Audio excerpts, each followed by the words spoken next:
Hello, internet, I guess, everybody. I am your host, Aaron, and I'm back with this week's The Pen is Mightier. You may recall that the last 2 weeks, we did a part 1 and part 2 of a story called My Immortal, which was a a Harry Potter based fan fiction. About Ebony, Darkness, Dementia, Ravenway, I think that was her name. And it was so long, we actually had to do 2 episodes. But so we're not actually doing a third part because we ended that. I don't know what I'm saying. This is all just one big take. I'm also not doing this live, so I don't know why I'm like trying to look for chat or anything to try and tell me if the audio is too loud. I think it should be mixed well, but if not, I can always just use OBS and change the mixing. But without further ado, let me introduce this week's story, if you will, and it'll only be one part because it's only 14 chapters. And I do not have a co-host with me this week. He is busy studying for a test that is much more important to his future than this podcast is. So, yeah. But next week we will have Brandon and a guest, a surprise guest that I don't know, some of you might know. Last time I checked, the past 2 episodes had 1 view each. So I guess DMCA guy or YouTube employee, I guess thank you for watching. And expect there to be a surprise guest next week whom you've probably also seen because you probably watch my other videos as well. Or actually, you know what? He actually hasn't been on this channel. He's been on my other channel where I play War Thunder. He's like my gaming buddy. So you'll see him next week. I'm stretching this out way too long, and I'm, I guess, really nervous. So our next, did I ever introduce? I'm so sad, scatterbrain. I'm so sorry. This week we will be doing another Harry Potter based story, which is called. That's my phone. I should probably silence that. Hold on, let me silence it real quick. And so this story this week is going to be called Hogwarts School of Prayer and Miracles, which is a Christian version of just the Hogwarts story, and it's very, very odd, very messed up. But I guess we'll get into that as well. As always, there will be a pros and cons and a summary. I should stop saying pros and cons too. I don't really know why. I guess things that I liked about the story and things that I didn't like. So yeah, there will be that at the end of it too. I don't know how long this is gonna take. The 14 chapters are longer and on average than My Immortals, but I think we'll be all right. And now, without further ado, let's get right into reading.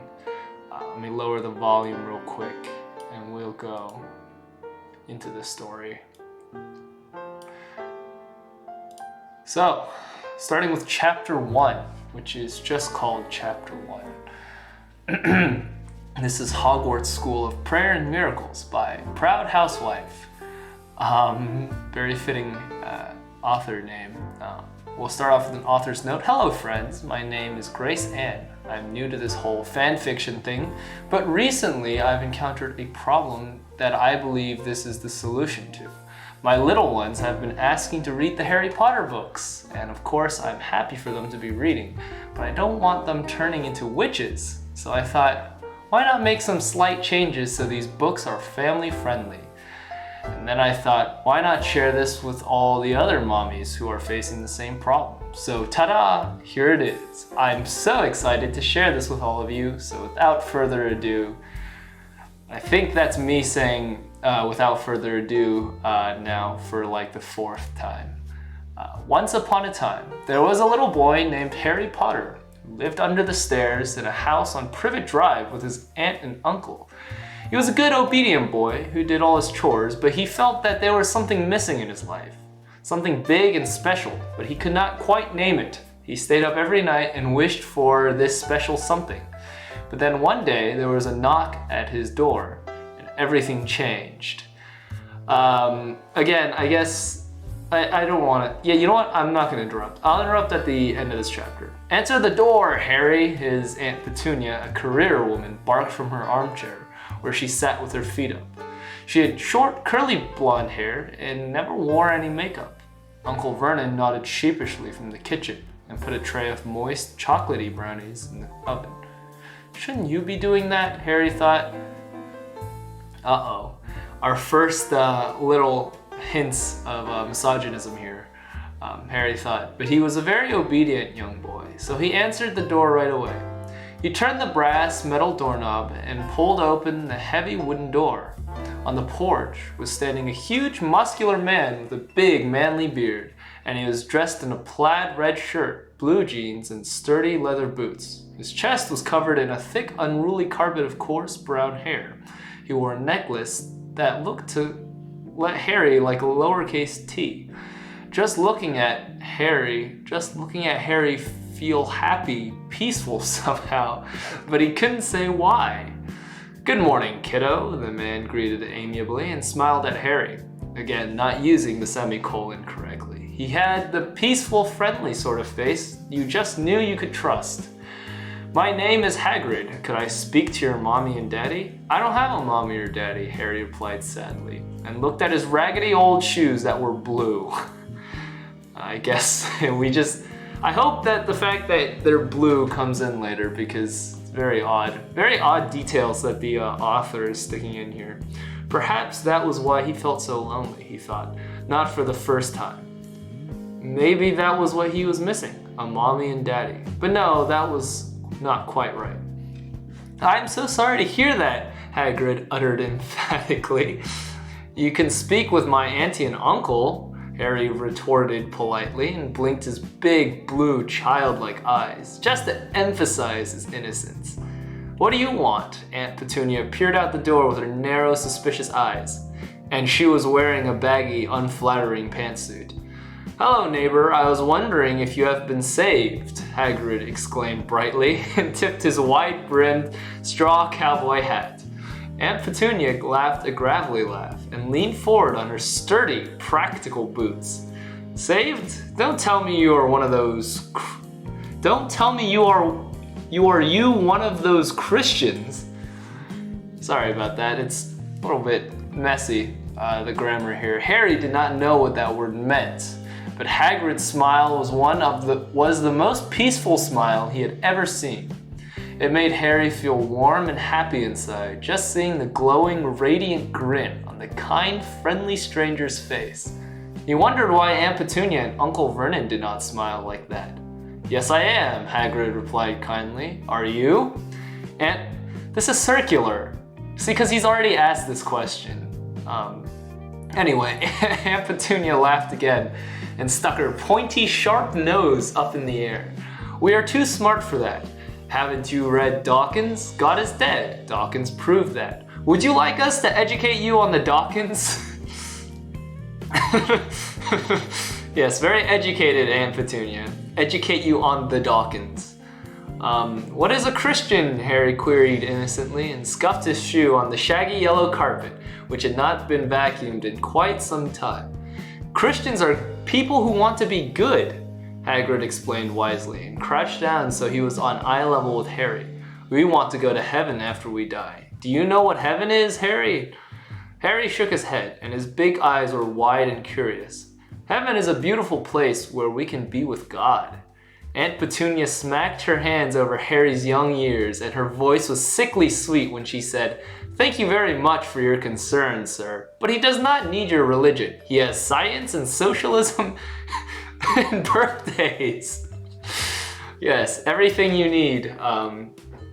Haven't you heard of evolution? Capitalized? I have a very good textbook on evolution that I could give you on it if you would like to learn things." Hagrid laughed wisely. "Evolution is a fairy tale. You don't really believe that, do you?" "Yes, I do," Aunt Petunia screeched. "Well, then prove it." Yes, the age-old question. And I guess I'll comment later, but I should have you all know that I myself am a practicing Christian, so reading this is very hilarious to me, and a little bit insulting, but I'll talk about it at the end, perhaps. Aunt Petunia could only stare at him, and her big mouth hung open dumbly. Here she thought she was so educated and always demanded that Christians prove what they believed in, but she couldn't even prove her own religion. It was then that Harry knew who the smart one here was. Alright, I'll keep going. "Tell me how to get to this heaven place," Harry cried wistfully, clasping his hands together. "Sometimes the wisdom of little ones is really amazing. We think we grown-ups know it all, but then God speaks through the mouths of little ones and shows us how we are all mortals struggling along the path of life. Humility. All you have to do is be saved. Do you want to be saved?" I do, Harry squealed, jumping up and down. "Then pray the sinner's prayer." Aunt Petunia tried to stop him, but she was powerless against Harry's pure, innocent, holy energy. Soon Harry had said the prayer. Hagrid beamed happily. "You're a Christian now, Harry," Hagrid cried proudly. Harry, yeah, that's how that works. Harry smiled, but then interrogated, "But how do I be a Christian? I don't know how." Hagrid grinned widely. "There is only one place to learn that. Hogwarts, School of Prayer and Miracles." Author's note. So, what do you all think? I may not be a professional writer, but I think I am being given the talent to pull this off in service of a greater mission. Blessings, Grace Ann.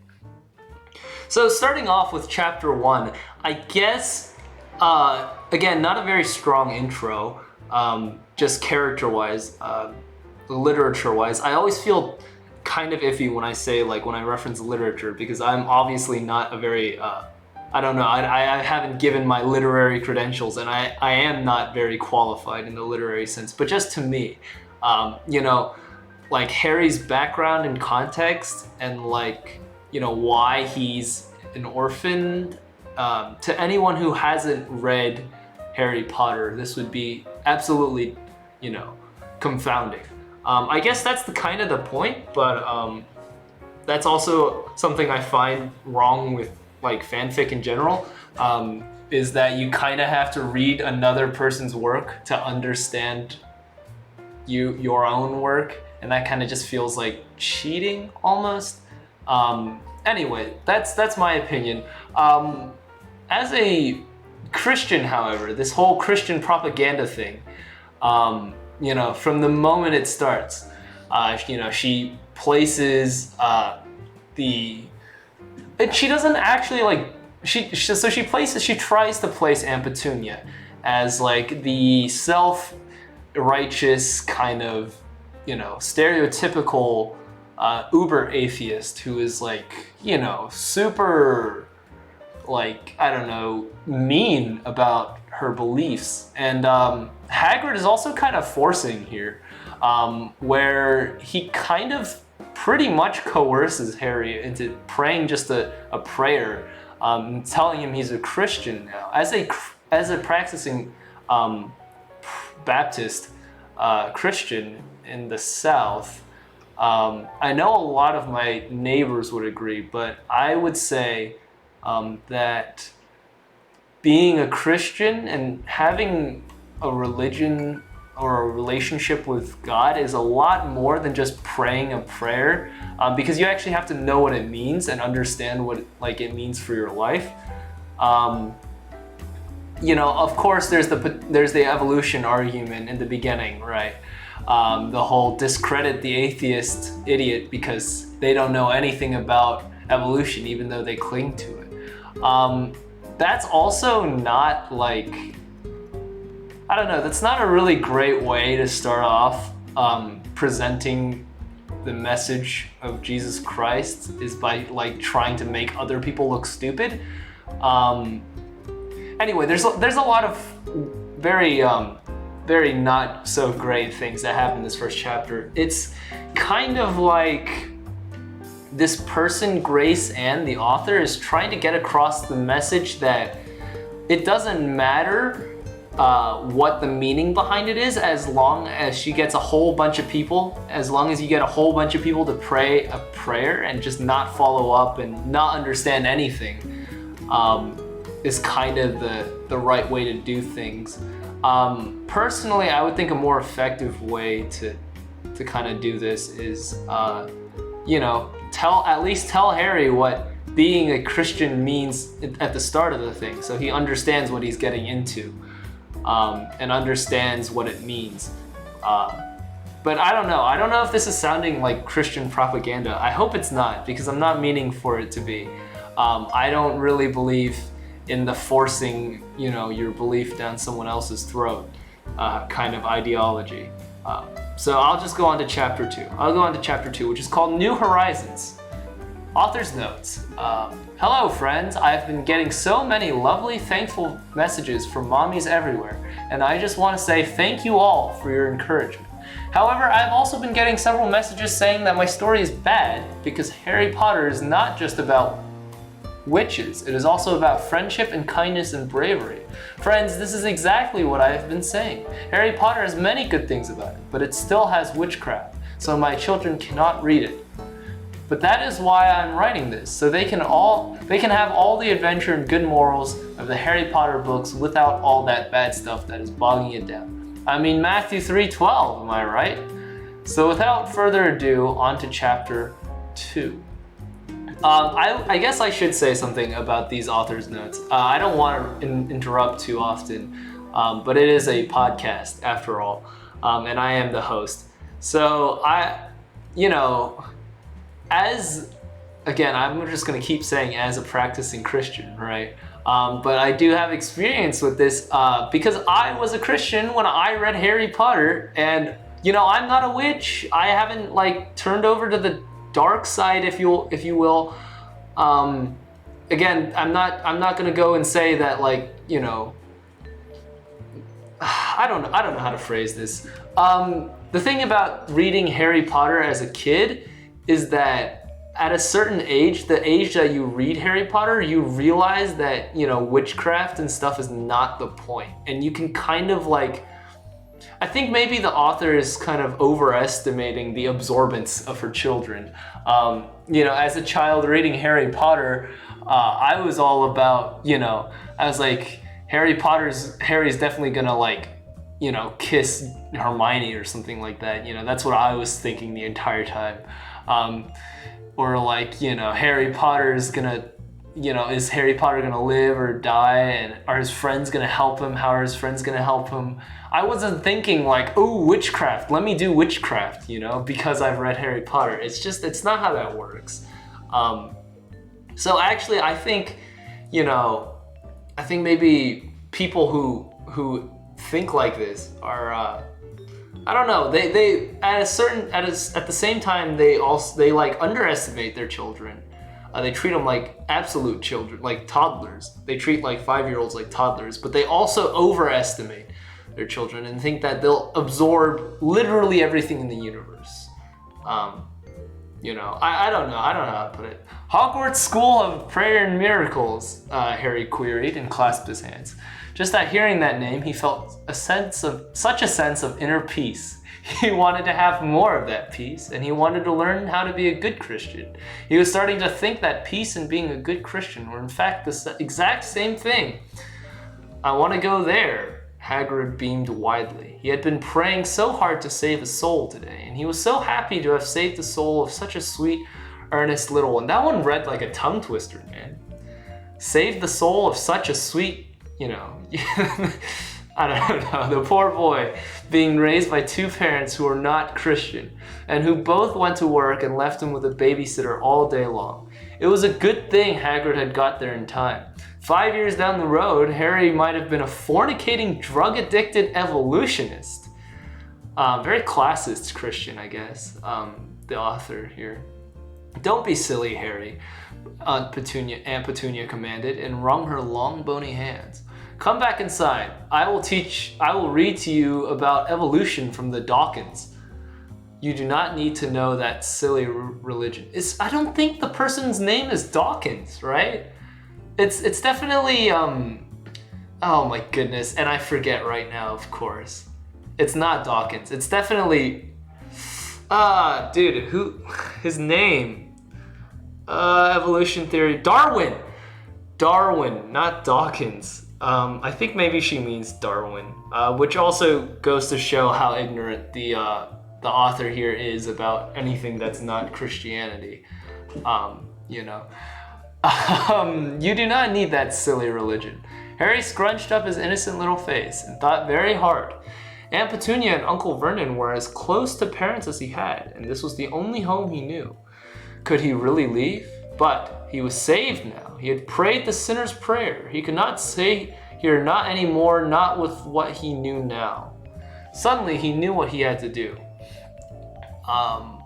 Sorry, I lost my place. No, Aunt Petunia, he uttered calmly with childlike wisdom. Evolution is not real, and I'm going to Hogwarts. No, Harry, Aunt Petunia screeched desperately. I have an idea. You can have a second birthday today. You like birthdays, right? Birthdays are not of God, Harry verbalized knowingly, and looked at his aunt with innocent wisdom. You tried to corrupt me, but it did not work. But I forgive you, Aunt Petunia, because of Luke 23:34. Hagrid was amazed once again at the wisdom of the little ones. He did not know if he could forgive someone who had hurt him as much as this woman had hurt little Harry. But she didn't hurt little Harry. She treated him fine. You know? She was like, you know, baking him brownies or something, right? Wasn't that what's happening? I don't know. Anyway, deny him the truth? Who could be so cruel? But Harry did not even think twice about it. He forgave, just like that. Truly, Hagrid had gained a new understanding of Matthew 19:14 that day. Do not leave, Harry, Dudley wailed childishly. I must, Harry said. He stepped over the threshold. Goodbye, Dursleys. I hope you are saved too one day. And with that, he and Hagrid began to walk down private drive. How will we get to this school, Hagrid? Harry queried curiously. We will pray, Hagrid retorted knowledgeably. How will we do that? Harry solicited inquisitively. Watch, Hagrid said, and then got down on his knees on the road. He motioned for Harry to get on his knees too. Hagrid raised his hands to the heavens and cried out in a deep, thunderous voice, Dear Lord, take us to Hogwarts. Harry felt himself being whisked away, and in a moment he was sitting in the cool, damp grass outside a humongous, beautiful castle. He looked in awe at the tall towers and the gray stones. What a beautiful place! A tall, thin man with a long, pointed beard and big wire spectacles stood in front of Harry. He was wearing a brown tweed suit and a nice matching hat. His shoes were made of leather and polished until they shone. He had a smile much like Hagrid's smile. So peaceful, Harry just knew he could trust him. A lovely, kindly young woman with flowing blonde hair and a pleasant heart-shaped face stood beside this holy man. Hello there, little one, the man greeted amicably. I am the Reverend Albus Dumbledore, and this is my wife, Minerva. Welcome to Hogwarts School of Prayer and Miracles. Author's note, blessings. So I guess I'll start off with the literary issues, though I think those are obvious. There's that whole dialogue section that was just terrible to read. How will we get to this school, Harry queried curiously. Hagrid retorted knowledgeably. Harry solicited inquisitively. That's just kind of interrupting the flow, and it's just making it sound absurd. Though I think maybe this piece is a little bit of absurdist fiction to begin with, so it might be fine. So what I was saying, Dudley and Aunt Petunia and, Uncle Vernon didn't treat Harry terribly. In fact, they seem like pretty decent parents. Dudley actually cares about Harry, doesn't want him to leave. Aunt Petunia, wants to educate Harry in what she thinks is right, which, honestly is what any parent could ever hope, or any kid could ever hope from a parent, right? Just because it doesn't conform to like, someone's ideology doesn't mean that Aunt Petunia and Uncle Vernon are like evil people, like the author is trying to make them out to be. Teaching a child about evolution with not knowing anything else is perfectly fine, because that's all you know, right? And even if I don't know, like it's kind of like I don't know what it is. It's trying to cast a lot of stereotypes that under closer inspection aren't even insulting. Aunt Petunia and Uncle Vernon were as close to parents as he had, and this was the only home he knew. Makes it sound, again, very much like Harry wants to be here, but Hagrid is just just trying to get him to leave. Also, the weird thing where he just suddenly knows like half the Bible without having known who like Jesus or God or the cross was like a chapter beforehand. Just it's trying to cast Christians as this uber wise, omniscient beings that know everything because they know who God is, and that makes them better than everyone else. When in reality, we're just as bad. And that's kind of the real Christian message, is that Jesus came not only to save, sinners, but to save. He came to save sinners. I don't know what I was trying to say there. Everyone is terrible. Everyone sinned. That's the whole point of Christianity, is that everyone needs Jesus, not just, worldly bad people like murderers or thieves or stuff. There's a little bit of a misconception of what the message that Hagrid is apparently bringing Harry is, especially since they're quoting things from the New Testament. I would assume that the author has read the New Testament and should know this. But anyway, next chapter is called Dinner Time. I believe this is the chapter where we meet Hermione, or a very stilted version of Hermione. Author's note: hello friends, I have struggled a lot about whether or not to keep going with this story. But with a lot of praying, my husband and I have decided it is the right thing to do. Oh boy, so her husband is in on it. We want our little ones to have good Christian literature to read. And in this modern world, sometimes that can be hard to come by. So I will... Excuse me. I don't know, man. I'm recording right after I ate dinner, and maybe I just ate a little bit too much gas, or drank a little bit too much Dr. Pepper. So I will just have to make do. Again, good Christian literature is kind of like an oxymoron these days, because a lot of Christian literature is really preachy and doesn't contain like messages that Christian children should grow up knowing, like being kind to people, or treating everyone the same because you are the same as them. A lot of Christian literature, or what I'm assuming the author is referring to here, is probably just like Christians are better than everyone, and therefore you have to save their souls because you're better than them and you have to be better than them, and this is how you be better than them, is tell them that they're idiots and try to get them to only see your side of things, which is not correct. Pleased to meet you, Reverend Dumbledore, Harry replied enthusiastically and got to his feet. This sure is a beautiful place you have here. The Reverend beamed. Why, thank you, little one. His voice had a distinctive southern twang to it that made Harry feel so safe and welcome. He knew in that moment that the Reverend was a man of God. This poor little one was being raised in a terrible situation, Hagrid declared concernedly. He was watched by a babysitter every second of the day. His aunt saw him as part of her perfect life package, like the big house, the fancy career, the speedy car. Dumbledore shook his head sadly. No, too bad no one told her. Parenting should be about the children, not the parents. That is why it's called parenting. Hagrid nodded wisely. Dumbledore turned to Harry and announced authoritatively, now you can start your classes tomorrow morning. Today you can get settled into your dormitory. But first, why don't you eat dinner with my family and me?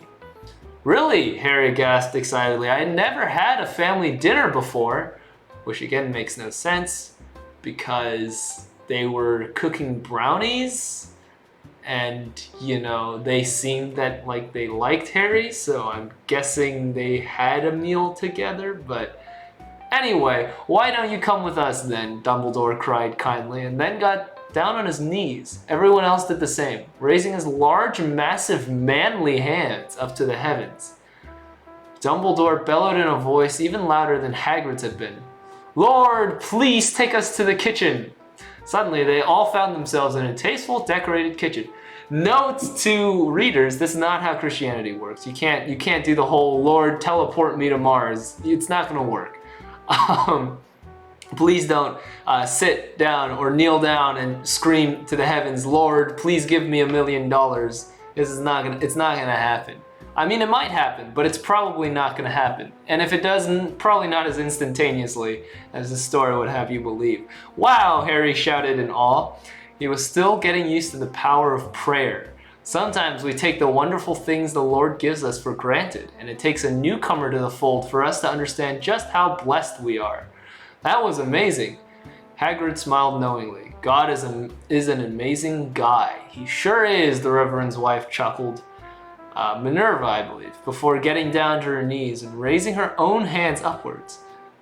Dear Lord, please set the table with the sky blue cloth and the sundae dishes, and please give us biscuits, fried golden brown, and gravy creamy mashed potatoes. My great Aunt Eleanor's corn casserole, corn on the cob slathered with butter, and for dessert, some chocolate raspberry cookies. I just want to say that Harry's not gonna, he's not gonna take a crap in the next 30 days if this is what he's eating. I mean, I guess, I don't know, corn casserole, corn on the cob slathered with butter, biscuits. It's not gonna go well for Harry's health. Screw freshman 15. This is like freshman 533. I don't know, man. I would have thought a reverend's wife would know about fiber. Anyway, maybe I'm going too off on this. All of these things appeared on the table exactly as the Reverend's wife had asked for them, masterfully prepared and delicious smelling. Harry's mouth dropped open. Truly, this woman was a real Proverbs 31 wife. Hermione, the Reverend summoned loudly. Dinner time! Immediately, and with cheerful obedience, an 11-year-old girl in a pretty pink dress with a matching bow came running down the stairs. She ran over to her father and gave him the winning smile that daughters have. Welcome home, Daddy, she smiled, then turned to his wife. Can I help at all with dinner, Mommy? It is all prepared, thanks be to God, her mother retorted gracefully. Hermione nodded knowingly. Hermione, I would like you to meet Harry Potter, our newest student at Hogwarts School of Prayer and Miracles, Dumbledore introduced magnanimously.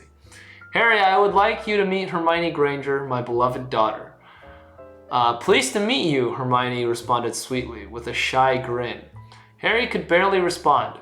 This was the most beautiful young woman he had ever come across, so different from all the girls in public school who were focused on trying to be like the career woman they saw on the Sex and the City.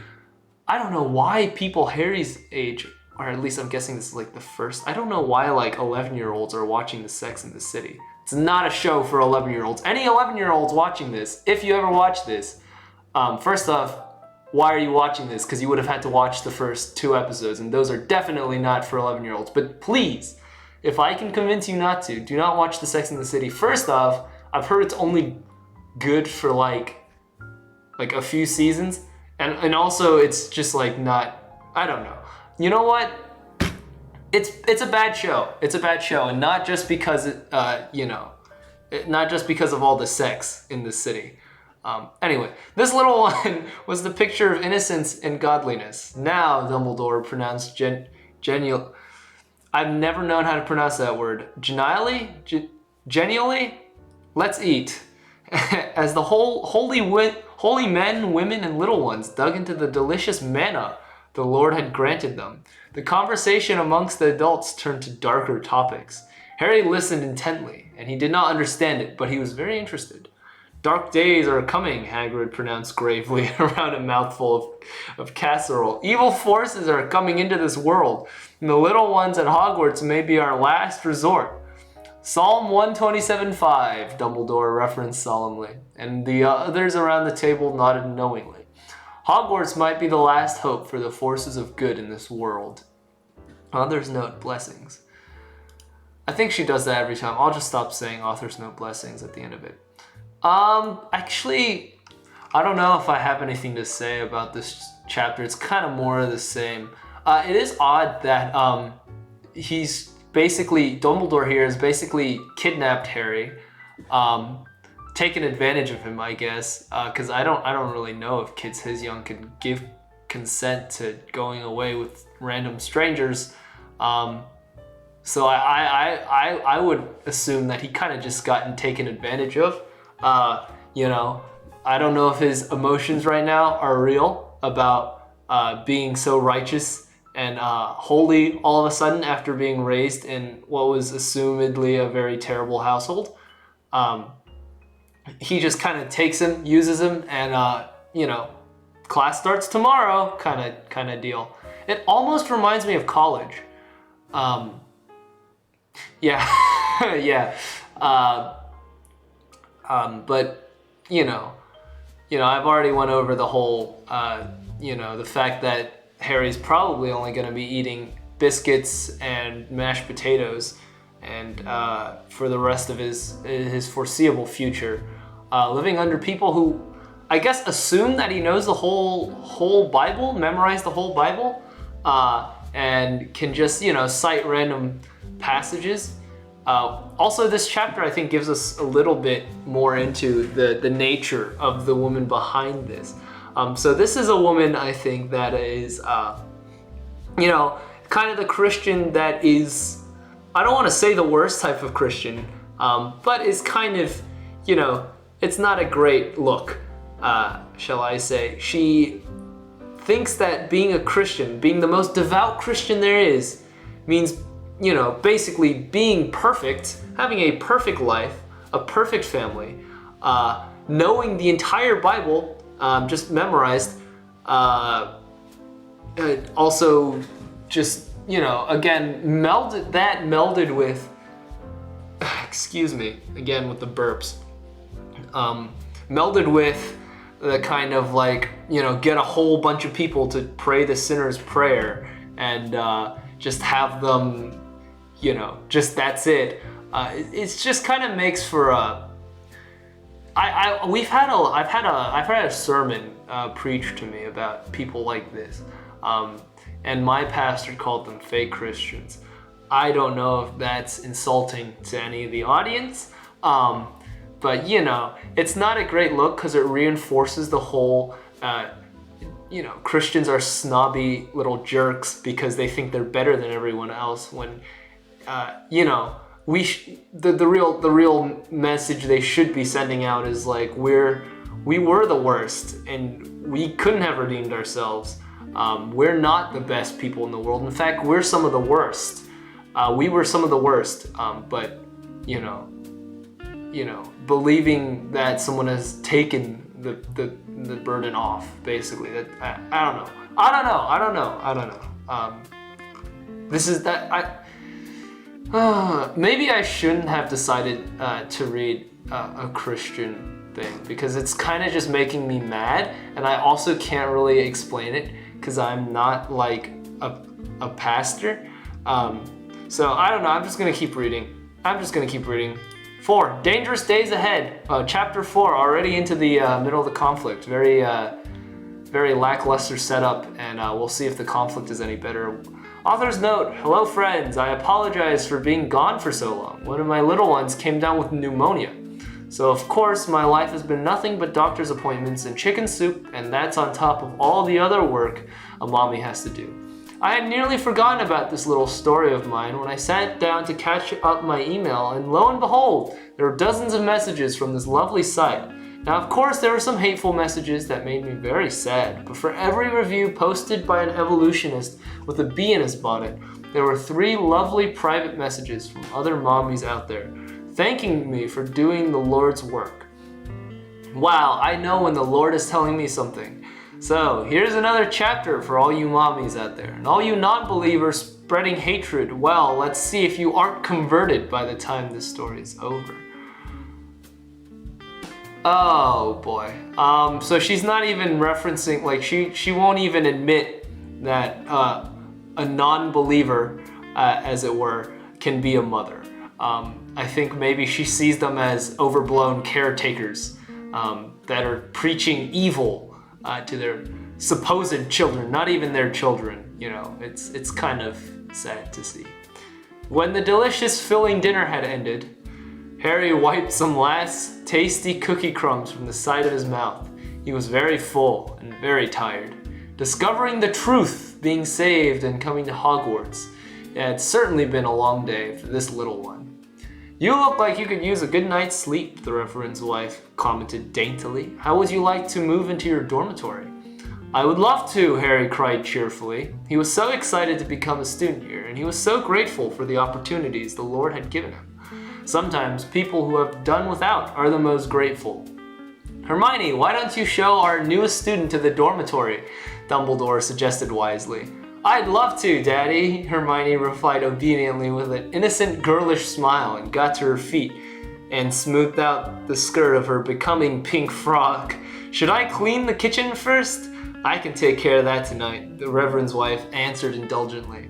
And she was already beginning to clear the elegant porcelain dishes. Why don't you just go, Lord, clean the dishes, you know? Why doesn't that work? Why can he give you food and not clean the dishes? I don't know.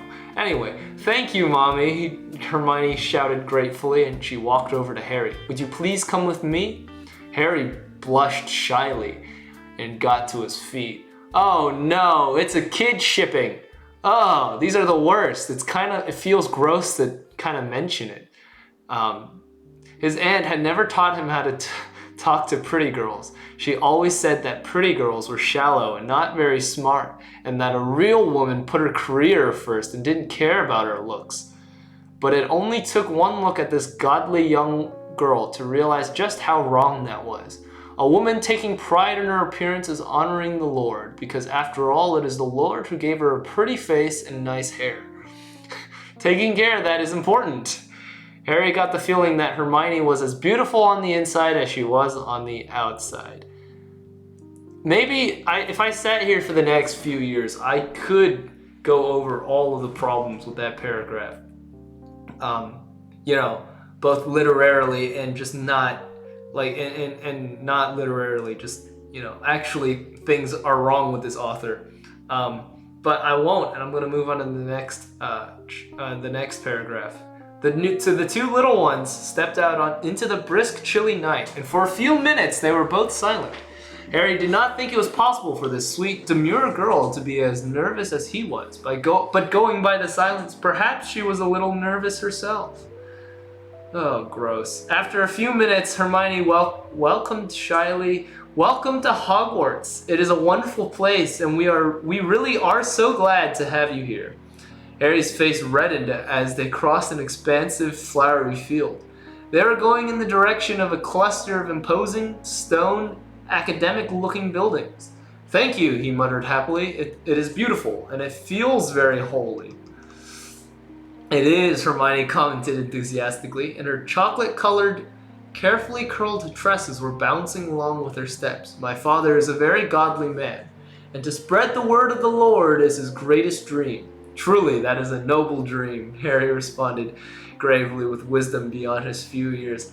So not all, on behalf of Christians, we do not all speak like 17th century minstrels.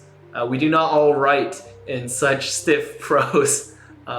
Please do not think worse of us our writing because of this author. They walked for a few more minutes in silence. Eventually, they reached the end of the lovely green meadow. The boys' dormitory is this way, Hermione exposited knowingly, and with the innocent, casual affection so often found in children. She grabbed Harry's hand as she led him around the edifice of classrooms. Harry was so nervous he could not think of anything to say. His brain fumbled for the perfect Christian thing to say. But before he could even manage a word, Hermione came to stop in front of a tall stone tower. This is the boys' dormitory, the devout young woman explained kindly, and she gestured to the heavy oak door beside them. I would show you inside, but I would hate to cause a scandal. I understand, Harry declared graciously. Too many young men these days pressure young women into things undesired and forbidden. It is a mark of a true old-fashioned gentleman to respect the fact that every young woman is another man's future wife. Oh no, oh no. She said it, ladies and gentlemen, she said it. Oh boy, I'll come back to that at the end of the chapter. And we all know that it would be a dreadful, terrible sin to bring another man's wife, she says it again, into intimacy. Why does modern culture suddenly treat that as okay simply because he does not have her yet? Man's laws may permit it, but the laws of the Lord are not bound by time. Hermione moved to push open the imposing large door, but she struggled with the knob. It was quite a heavy door, but Harry was a good devout Christian now. He would not have a young godly girl struggling to open a door which he was perfectly capable of opening himself, with the simple faith so often seen in little ones. Harry got down on his knees and lifted his hands skyward and shouted prayerfully, "Dear Lord, please open these doors and allow me to enter my new home." I don't know why I read it like that. With a loud, thunderous boom that echoed throughout the expansive, beautiful campus, the doors crashed open. Harry stood up piously. Getting a little bit of My Immortal in here. Getting a little feel of ebony darkness, dementia, Raven Way. What was her name? Grace Ann's writing. Where am I? Oh, right. Stood up piously as Hermione's jaw dropped. Now she knew for certain that this was truly a man of the Lord. Harry was about to step inside when Hermione grabbed his arm. He blushed once more. You know, at this point, Harry might just his digestive system and his kidneys and liver might just fail because all of the blood going to his face every single time he blushes in this scene. You know, the dude might straight up just suffer major organ failure if he blushes one more time. Wait, Harry, Hermione uttered quickly. There's something you should know. What is it? Harry queried questioningly. Yes, the redundancy in the adverbs. You need them. My father says that dark times are coming. Hermione spoke worriedly. There's a man named Voldemort who wants to destroy all that we stand for. He is pushing an agenda in Congress which will stop us from practicing our faith freely. But that is what our founding fathers built this nation for, Harry cried indignantly. The freedom of religion. Voldemort doesn't care, Hermione remarked sadly, and she shook her head. And he is gaining power. The freedom of Christians to practice our faith is disappearing by the day. Soon it will be like it was in Rome. Lovely, ladylike tears began to roll down her delicate, terrified face. And I don't like lions. It will be all right, Harry reassured manfully. Is that even a word? Fellas, is that manfully? All right. we will just need to pray really, really hard. That's why we're here, after all. You're so brave, Hermione pronounced admiringly. She wiped the tears from her eyes. She flung her arms around Harry's neck.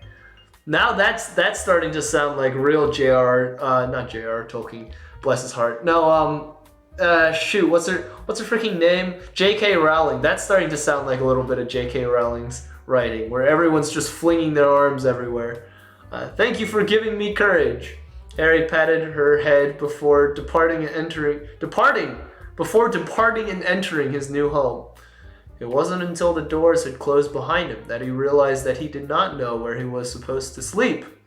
I'm so sorry, guys. It's It's not late, but I've had quite the long day. The tower consisted of an old stone staircase winding up the steep, sacred walls, and there were doors leading into each bedroom of the stairway corridor. Off of the stairway corridor, I apologize. Harry felt very lost for a moment, but a quick prayer showed him the way. As he collapsed into his bed, very tired from such an eventful day, he thought about the days that were coming. It was truly a good thing the Lord had called him when he did. Oh boy. I guess we could go over the fact that he refers to Hermione she refers to Hermione, the author, I'm guessing is a woman, called Hermione not even by her name, but just another man's woman. Again, not okay. That's just, treating women like property is also a thing people make fun of Christians for, which they should not. I really don't think people should be doing that, because I'm not even going to say why, because I think everyone knows why, because also the thing about Voldemort being in Congress is also pretty hilarious to visualize. Like you got I don't know, you got like, I don't know who's in Congress. You got the head dude, you got everyone sitting in a circle, and then one end you got this great leader who's got no nose and like green-gray skin.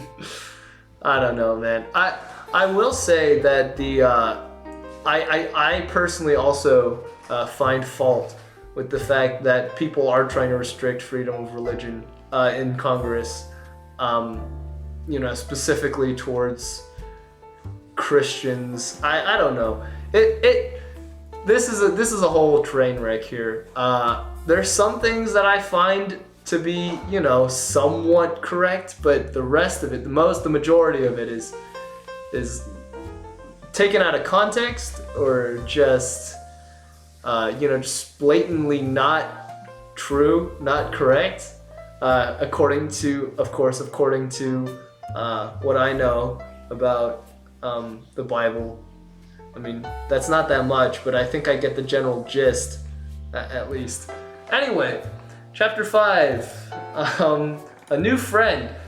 I think my voice is going a little bit, so after this chapter, I think we will have an intermission where I basically just go get a lot of water.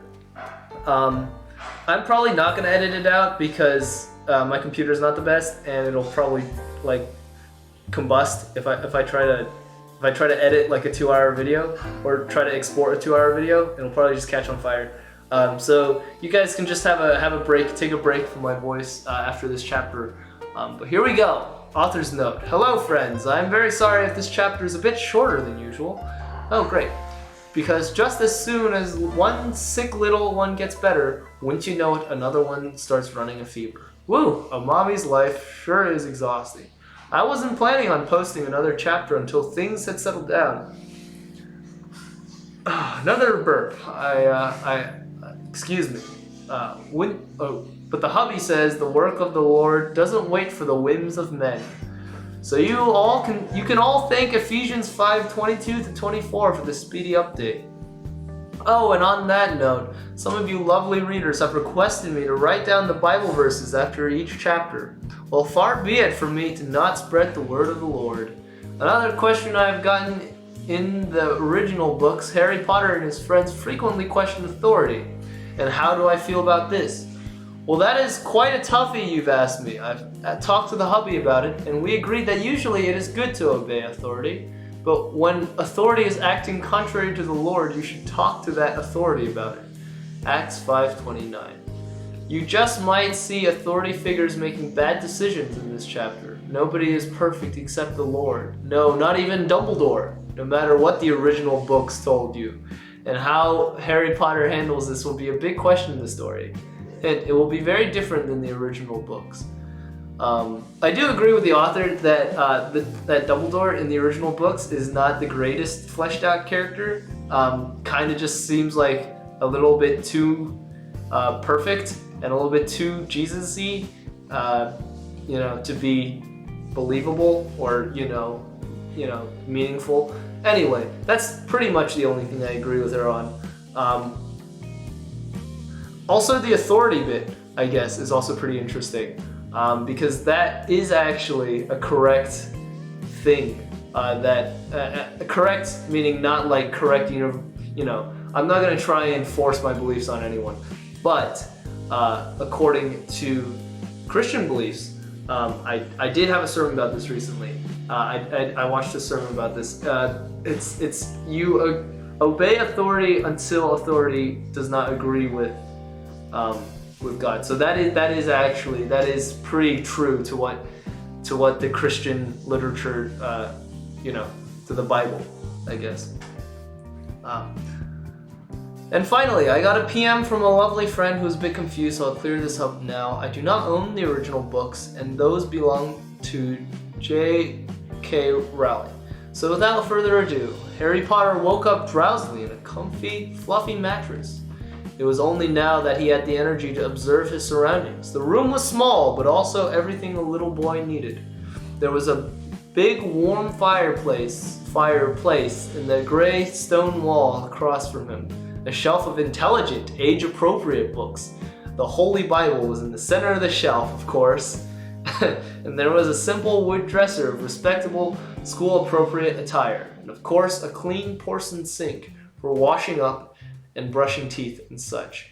I would say that the perfect, intelligent, age-appropriate book that might actually teach you something useful, for like I'm guessing Harry is like 10 or 11 in this situation, would probably be something like Jeff Kinney's Diary of a Wimpy Kid, where the character is just so bad you learn not to be like the main character, and thus you have a very concrete way of defining how to behave.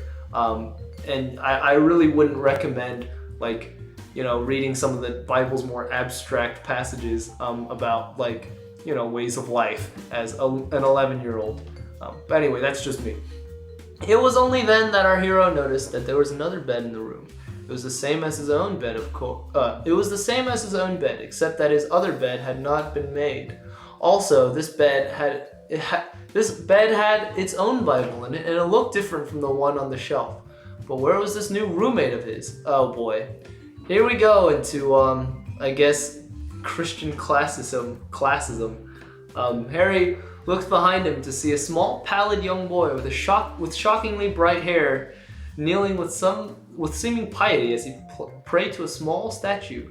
At this shocking sight, Harry felt a horror, but he quickly composed himself and declared bravely, "Hello, friend. My name is Harry Potter. I take it that we are roommates. What's your name?" "Ronald Weasley," the other boy responded friendlily, and he reached out a hand to shake. "Welcome to Hogwarts. I am a Christian too." "Really?" Harry exclaimed delightedly and clasped his hands together. "This is joyous news." Yes, that's exactly how every 11-year-old behaves. Ronald smiled deviously, and Harry remembered that he had just seen this boy praying to a statue, and he wondered why that would be. But he was new to this whole Christianity thing. Maybe that was okay. Still, it didn't feel quite right. He bravely resolved to bring it up with Dumbledore. Okay. "How would you like to come with me to breakfast?" Ronald queried politely, as he got up from the statue he had been kneeling in front of. "They have delicious food here in the Great Hall." "Would I ever!" Harry cried delightedly, and he bolted out of bed and brushed his teeth and washed his face. Wait. So he was still in bed while this was all going on? Okay. This little one certainly had a healthy appetite. In a jiffy, Harry and his new friend had joined the stream of young lads. Yes, the young lads on the steep, winding stairs heading to breakfast. They could smell the aroma of breakfast from the great hall, and it wafted right into their noses. Before they knew it, they were all sitting in the great hall. "Come sit with me and my family," Ronald offered eagerly, and he motioned frantically toward a table packed full of people with hair just as red as his. Come on, I can't wait for them to see that I have made a new friend." Harry followed Ronald with the obedience of one who does not have many friends in a new situation. Oh, what a difficult circumstance that can be, and how many believers have been led astray by those situations. Oh boy, here we go, vilifying the entire Weasley family, everyone, just because they're another denomination. Guys, Ronald screeched joyously as he pulled Harry toward the table of his family. This is Harry Potter, and he's my new roommate. Hello, Harry, the Weasleys chorused in union. The entire table chorused this in union, which is pretty impressive. Welcome to Hogwarts School of Prayer and Miracles. Hello, Harry stammered shyly. Something about this group made him nervous. Nice to meet you. He sat down at their table. He could smell a delicious breakfast. But where was the food? No sooner had the thought crossed his mind when the Reverend Dumbledore came onto the Great Hall stage and dropped down to his knees and raised his hand skyward and screamed, "Wow, what a run-on." No, that's not what he screamed. "Dear Lord, please provide these devout young ones with 3 strips of bacon or links of sausage, each 2 for the ladies, each 2 for the ladies." Should have used an dash there. A bowl of hearty oatmeal flavored with cinnamon and apple chunks. 2 poached eggs cooked all the way through. Then they're not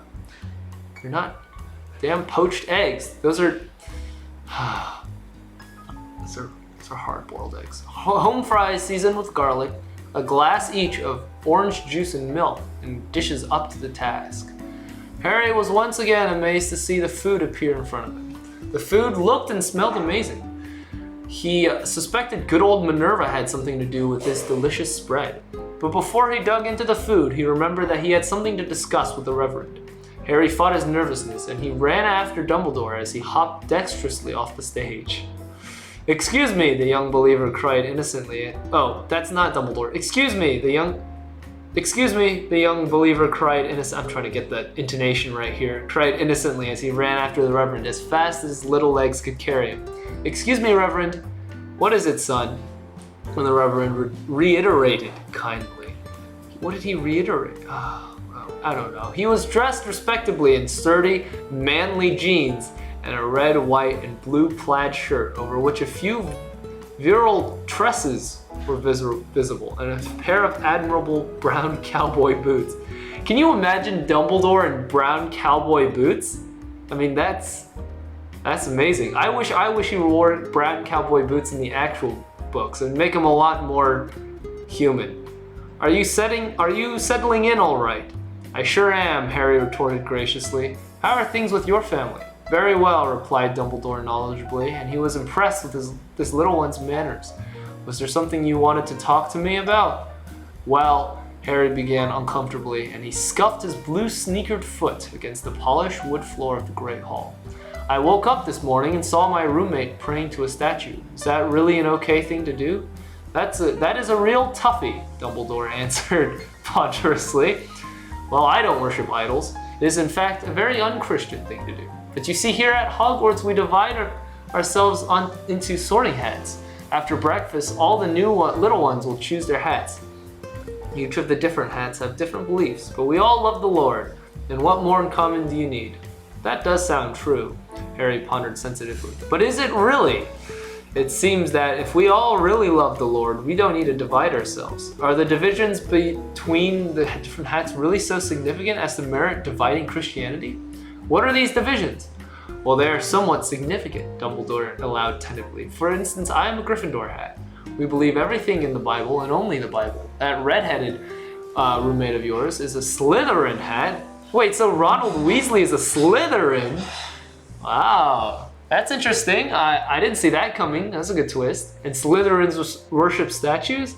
Harry queried innocently. The Reverend nodded gravely. Then how are they Christian? Harry questioned skeptically. Skeptically. What about Exodus 20:4-6? That's a 10 commandment. Well, they have different commandments, Dumbledore explained well-meaningly. They love the Lord, and that is all we need. But do they really love the Lord? Harry posited timidly. If they do, then why do they worship statues? Dark days are coming, Dumbledore replied earnestly. We need to be inclusive. If there were only Gryffindor hats at Hogwarts, then there would not be many people left. I see, Harry conceded uncertainly, as he walked back to Ronald's overcrowded table. He was getting nervous about this hat business, but he supposed he did have to trust Dumbledore. After all, grown-ups know best, right? Oh, and then yeah, they're the verses if you need them. This whole thing is very obviously the author trying to paint Catholics in particular in a bad light, and is not very tolerant-minded, open-minded of the author, if I do say so myself.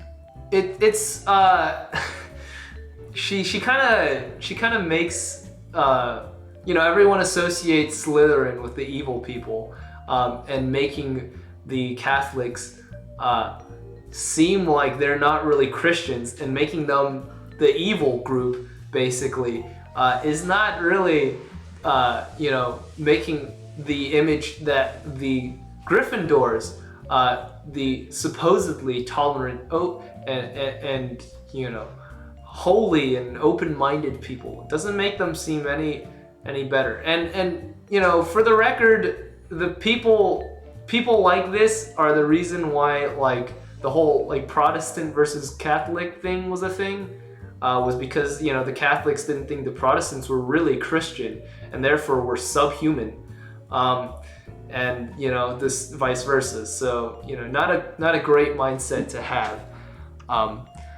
I guess with that, I will enter us into the intermission. I will go get some, probably not snacks. I don't think you guys want to hear me crunching on some pretzels, but I will get some water, and I will put you guys into the the intermission screen. So I'll be right back with chapter 6. The music will still play, don't worry, but I will just be gone.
All right, I'm back.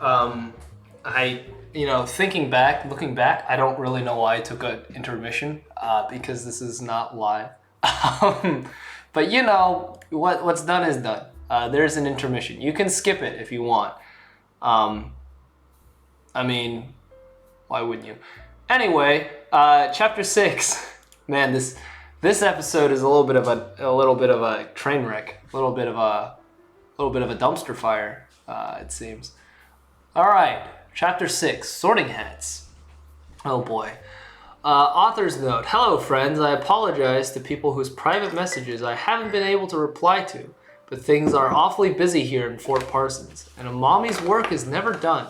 Many thanks to those lovely friends who have asked about the little ones. It looks like the second sickie did not have pneumonia after all, and it was just the flu. It was a rough few days, but now all the little Parsonses are in tip-top shape. Phew! Oh boy. Harry Potter walked back to the table of redheads. It was only now that he noticed that they were all wearing black and green baseball caps with snakes on them. Wait, so the whole black and green didn't, contrast heavily with the whole bright red of their hair? Anyway, tentatively, Harry sat down next to Ronald, who was not wearing a hat, since he, like Harry, was new. So, Harry began nervously, and he bit into a thick, juicy slice of perfectly fried bacon. What sorting hat do you think you will choose? Do you think you will choose? Oh, I will definitely choose Slytherin, Ronald declared confidently, and he began to eat his oatmeal with his hands. My whole family is Slytherins. Are Slytherins.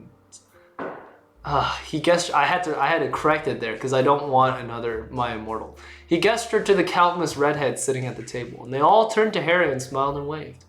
You should become a Slytherin too. We could do it together. Oh, it's the Draco talk at the beginning of the first book where Draco's like, "Let's be friends, Harry," and Harry's like, "I know who my friends are." But instead, it's with Ron, which is very interesting. Harry uttered ponderously, and he took a bite of eggs. Why don't you tell me about what Slytherins believe? Sure, Ronald replied ecstatically, and he kept eating his oatmeal. Well, first of all, we believe in the Bible. That is wonderful, Harry reacted happily, and he took a sip of his orange juice. I do as well. Perhaps I could be a Slytherin after all? But wait, that's not all, Ronald continued excitedly, and washed his oatmeal down with milk. Gryffindor hats believe in the Bible too, but Slytherins have even more. We have a book full of guidelines on how to be a good person, and a whole panel of Slytherin hats to tell us what to do. Yeah, this very obviously Catholicism here. Harry furrowed his innocent, childish brow, and he took another bite of oatmeal, and he questioned confusedly, why do you need all that if you have the Bible? Ronald guffawed, and he shoveled more oatmeal into his mouth, and he replied, why only have the Bible when you can have more? Why, that would be like only praying to God. Harry gasped in horror as he bit into more bacon. Of course I only pray to God. Who else would I pray to? What about Mary? Ronald posted angrily around a mouthful of oatmeal. You have to at least worship to her. You mean the mommy of our Lord? Harry demanded in scandal, and he chewed his bacon. I don't worship her. What is that? All right. I don't know. This intonation's all over the place, man. I don't know. She random question marks, random exclamation marks. Well, then God hates you, Ron stated simply, and pieces of bacon flew out of his mouth as he did so. Harry was tentative, since he was new to this whole Christianity thing, but he did not think God would hate him for not worshiping his mommy. On the contrary, he had a hunch that God wanted people to only worship him. Don't listen to him, commented a drowsy voice self-righteously from behind Harry. Harry turned around, and he saw a girl about his own age. Her pale yellow hair was tied into braids, and she wore a tie-dye shirt and faded jeans and flowers in her hair. No, don't tell me she butchers Luna as well. Oh, come on, she's like my favorite character. Why? Anyway, peace signs and donkey patches were sewn all over her clothes. You should not become a Slytherin hat, the girl continued confidently. And she was eating what looked like it was supposed to be bacon, but did not smell or taste like bacon. It missed that smoky, meaty taste that bacon is supposed to have. Instead, it tasted like Wait, so she's eating something, and now Harry's eating the same thing. I guess he can just taste things using his eyes? Very strange superpower. Instead, it tasted like vegetables blended together and dyed red. Yuck! Harry would take real bacon over that any day of the week. They are far too strict. Oh boy, now she's gonna go off on vegetarians. And veganism and stuff. Harry skeptically. He was not sure about this whole Slytherin business, but the word strict was not what came to mind. You should become a Hufflepuff hat, the girl instructed arrogantly, and continued to nibble at her breakfast. That's what I'm gonna do. What do Hufflepuff hats believe in? Harry pondered aloud and took a bite of his real bacon. Oh, how he wanted to find the true hat. See, the thing is, I don't really understand the author's need to make the true hat system like the right hat, because that is just straight up making enemies with everyone, and not even like making friends with your own like belief, because a lot of people don't believe this. The whole tolerance thing does not mean, I'm better than everyone and I'm going to be tolerant. Again, that's a big running theme, I guess, in this story, is that the author and Harry is just better than everyone because he's believing the right thing and everyone else is believing the wrong thing. Anyway, Hufflepuff hats believe in the Bible, but only some of it, Luna explained casually, and she was still feeding on that stuff. We don't... What is she, a chicken? We don't believe in this stuff against fornication and drinking and socialism, but we really like Matthew 7:1, and that's about it. We're really fun and we seem really nice and really tolerant as long as you agree with us. Oh boy. Just, attacking everyone, left, right, and center. Liberal, left, Catholicism. Well, who's next? Who's next? I want to see who's next.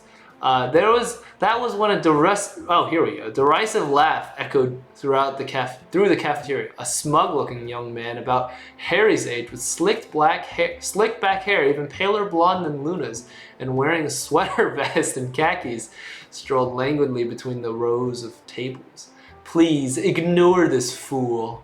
I think I'm just gonna give Draco an accent because I think Draco's character, as described here, is pretty funny.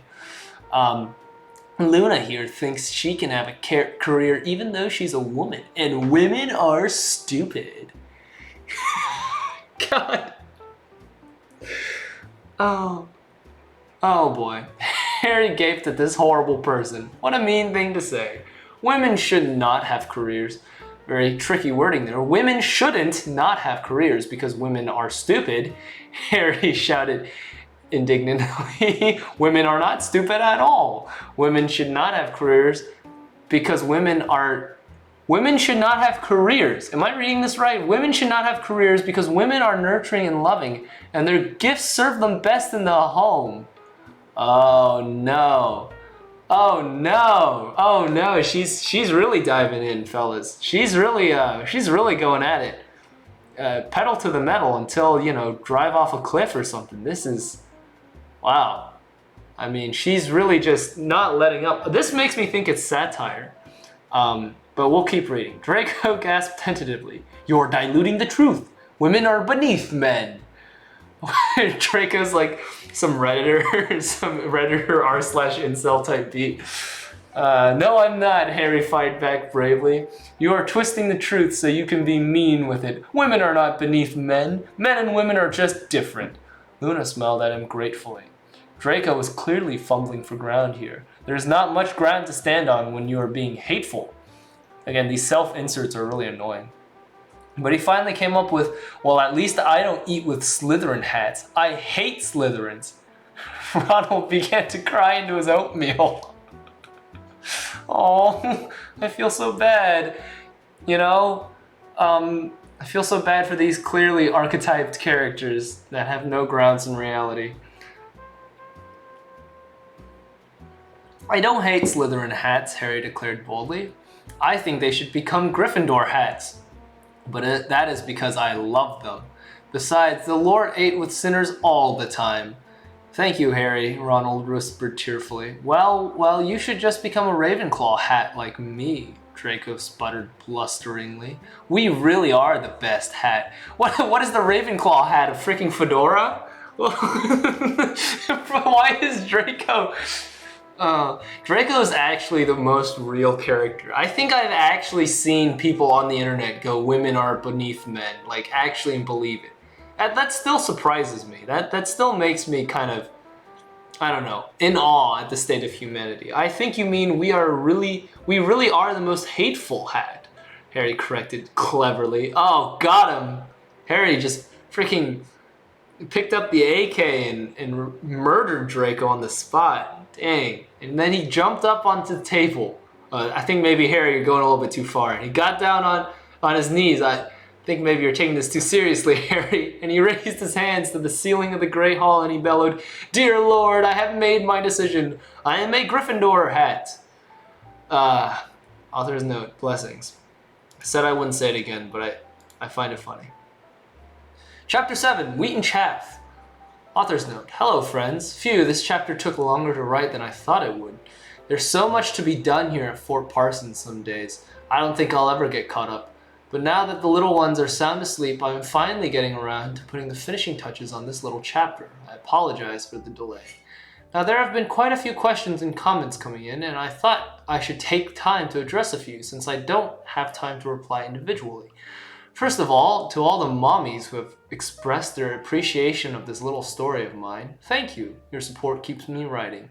Remember, though the glory is not mine, it is the work of a greater cause. And the people who call me names, a Bible-believing Christian is like a big ugly monster who lives under a bridge. And wanting everyone to do the right thing and go to heaven because makes one... Wait, what? What is it? Sorry, it's very hard to read this sentence. And wanting everyone to do the right thing and go to heaven makes one a so-called bigot. Well, you are kind of a bigot. Going, everyone is worse but me. That is quite literally the definition of bigotism. Well, that's this modern world for you. And finally, to the people who say that I am spreading hate. Take a look at some of the comments posted here, saying that I am a terrible writer and a terrible mother whose children will hate her one day. Who is it who is spreading hate here? Because I don't think it's me. I do agree that her children probably won't, I don't think children appreciate this kind of parent because the parent will always act like they're better than the children, and the children the whole purpose of parenting is to make the children realize that the parent is no better than them than they are. And if you've done that, you've successfully raised a child, in my opinion. If you've made it so that a kid knows that the problems that they're gonna face later in life are not different, rather, let me rephrase, the problems that the parents face are no different than the problems that the kids are gonna face when they grow up. In fact, that sometimes the problems that they're going to face growing up are harder. When they realize that fact, I would say that's better parenting. Anyway, more of my opinion that probably no one really wants to hear at this point, but the Great Hall burst into applause as a red and yellow baseball cap with a lion embroidered on the front appeared on Perry's head. He hopped deftly off the table and landed on his little feet. He could feel the love of the Lord surging through him, and he knew that he had made the right decision. He was even more sure of this decision when Hermione dashed across the cafeteria to give him a big, spontaneous hug. She too was sporting a red and yellow baseball cap, although her cap had a kitten on it instead of a lion. Wait, what is that supposed to mean? Is there like mini Gryffindors? Is that a class now? Is there like sub-tiers? Is this some sort of like mafia system?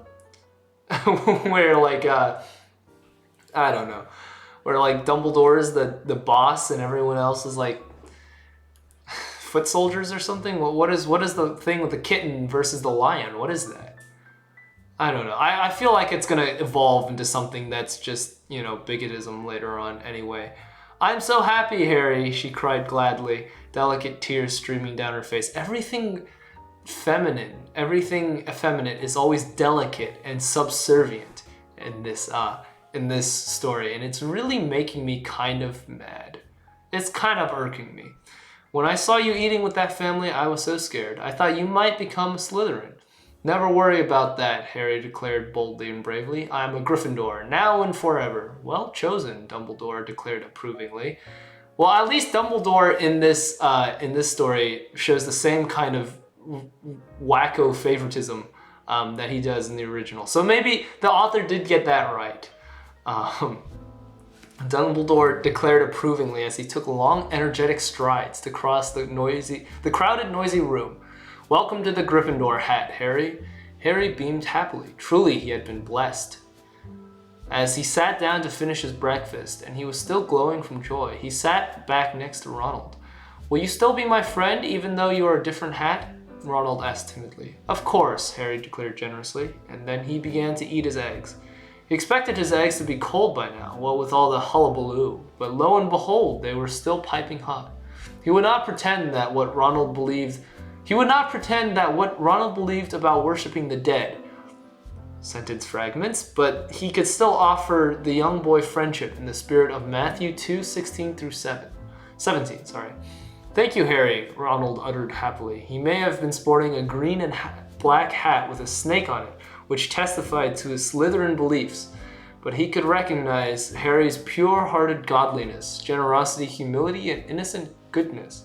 He looked around at his siblings, all of them wearing hats identical to his, and he wondered why none of them were like that. What? Wait, what? All of them were wearing hats identical to his, and he wondered why none of them were like that. Oh, I guess he's just looking down on them, right? Attention, students, Reverend Dumbledore, like, cause like pure-hearted godliness, generosity, humility, and innocent goodness is like a thing only Harry has. So I guess Harry's like Jesus or something. Attention, students, Reverend Dumbledore announced authoritatively as he hopped onto the stage, and he held the microphone. I thought that said, and he held the microphone with his mouth. I was about to say Dumbledore. It's not CDC approved. Congratulations on picking your hats, he continued kindly. Wait, I'm pretty sure only Harry chose his hat. And everyone else, so was Harry just like super late? I guess. Attention, or congratulations on picking your hats, he continued kindly. I'm sure you have all chosen wisely. Harry hummed to himself. He knew that the Reverend meant well, but was it really doing the members of the other hats much good to tell them that everything was the same when it wasn't? Wouldn't they all be happier if they knew to read the Bible and take it seriously? Dumbledore thought he was making everyone happy, and perhaps he was in the short run, but in the long run, Harry worried that he was doing more harm than good. Uh-oh, Harry is a bigot. Harry is a big fat bigot, and I think a lot of people before me have realized that. Maybe I'm just realizing it now. But Harry's getting some kind of ideas that he's like the king amongst men, kind of deal here. Harry did not say anything because he was new to the flock and didn't feel confident in his connection with the Lord. But sometimes it takes newcomers to point out the flaws we don't see in our own communities. The Reverend clapped his hands against each other once, and then he spoke enthusiastically. Now you will be sharing most of your classes with other members of your hat, so it would be good for you to get to know them now. Ravenclaw hats, please gather around Mr. Moody. What? Oh man, all over the place. I thought Moody was dead, man.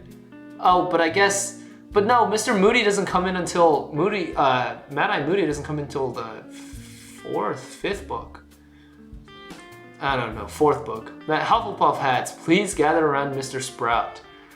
Slytherin hats, please gather around Mr. Finnegan. Wait, what? Snape's the leader of Gryffindor, and Finnegan is the leader of Slytherin? What? This is so weird. And Gryffindor hats, please gather around Mr. Snape. Now, at the beginning of the breakfast meal, Harry had noticed a tall, mysterious-looking man with long dark hair and gaunt, enigmatic features. He was dressed stylishly in a crisp black suit, and his tie made a shock of red in the otherwise totally black outfit. The dark hair on his pale chest was neatly trimmed, but still noticeably thick. Is he not wearing anything underneath this suit? I guess he's just got so much chest hair that it just comes up to it. But like, if it's a suit, you shouldn't be able to see his chest hair, right? Unless he's got it like... Unless he's got it like unbuttoned, he's just like shirtless underneath, and he's got his like big old nips just like poking out of the suit in a room full of 11-year-olds. If Mr. Snape's dressing in a way that shows his chest hair in a suit, I mean he should be the leader of the Catholicism branch. Am I right, folks? I'm sorry. Pretty insensitive joke.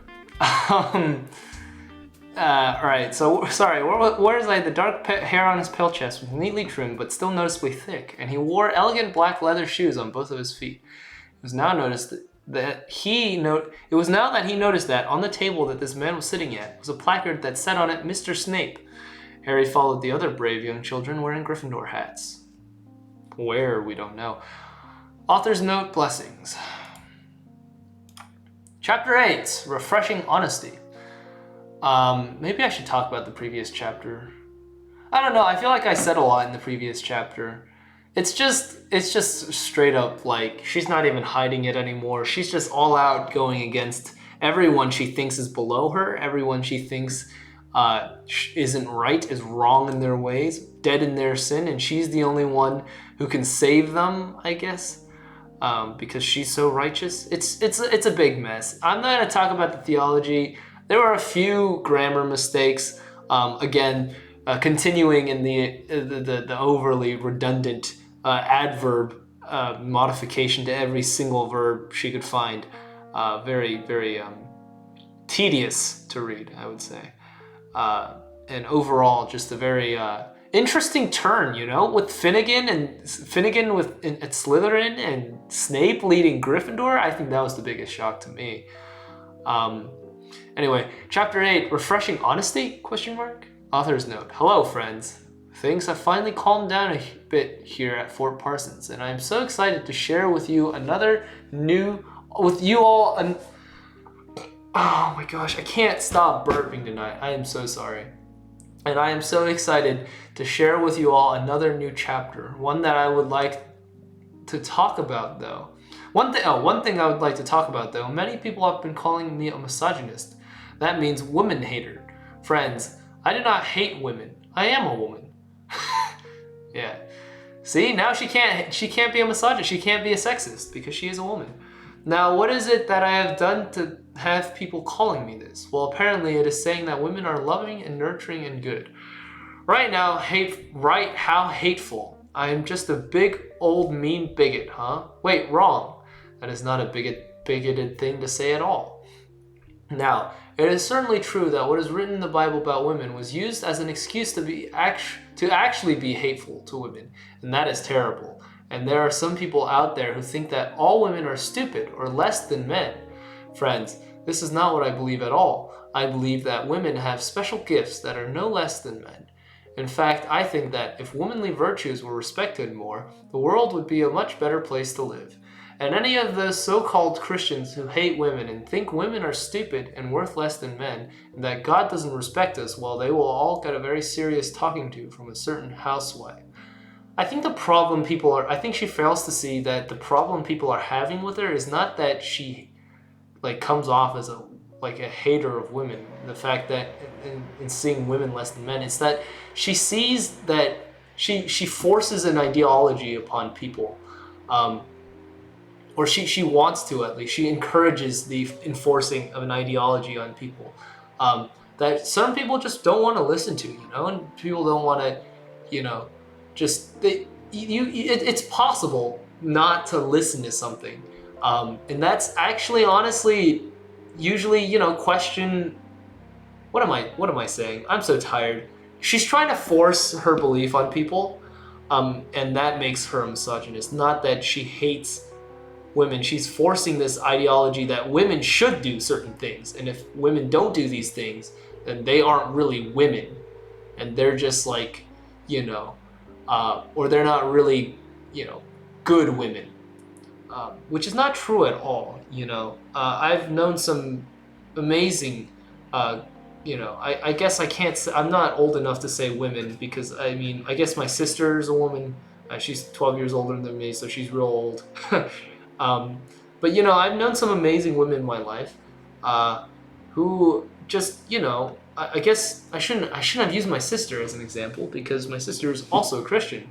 But people at my school, girls that are just so kind and so sweet, and they're the most amazing human beings, some of the most amazing human beings I've met.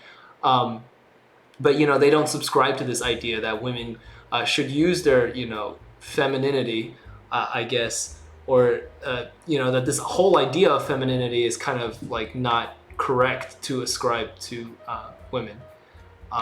And they remain good people. They're still sinners. Obviously everyone's a sinner, but we're all sinners, and if they're great people, it doesn't make them any worth less than, if they don't ascribe to your beliefs, it doesn't make them worth less than you. I guess is what I'm saying. Again, I feel like I'm putting way too much of my own opinion in here. and I should just read the stupid fanfic and not insert my own Christian, I guess, sermon. But I don't know. I might just like cut some of it out in post editing. But Harry Potter, chapter 8, refreshing honesty. Harry Potter walked nervously over to the table of Mr. Snape. The other little ones wearing red and yellow hats did the same. Mr. Snape silently stood up, and he motioned with his head for the boys and girls to follow him, and he sauntered out of the great hall. Severus Snape sauntering out of anything is already jarring. He led them into a small classroom with a few desks in it.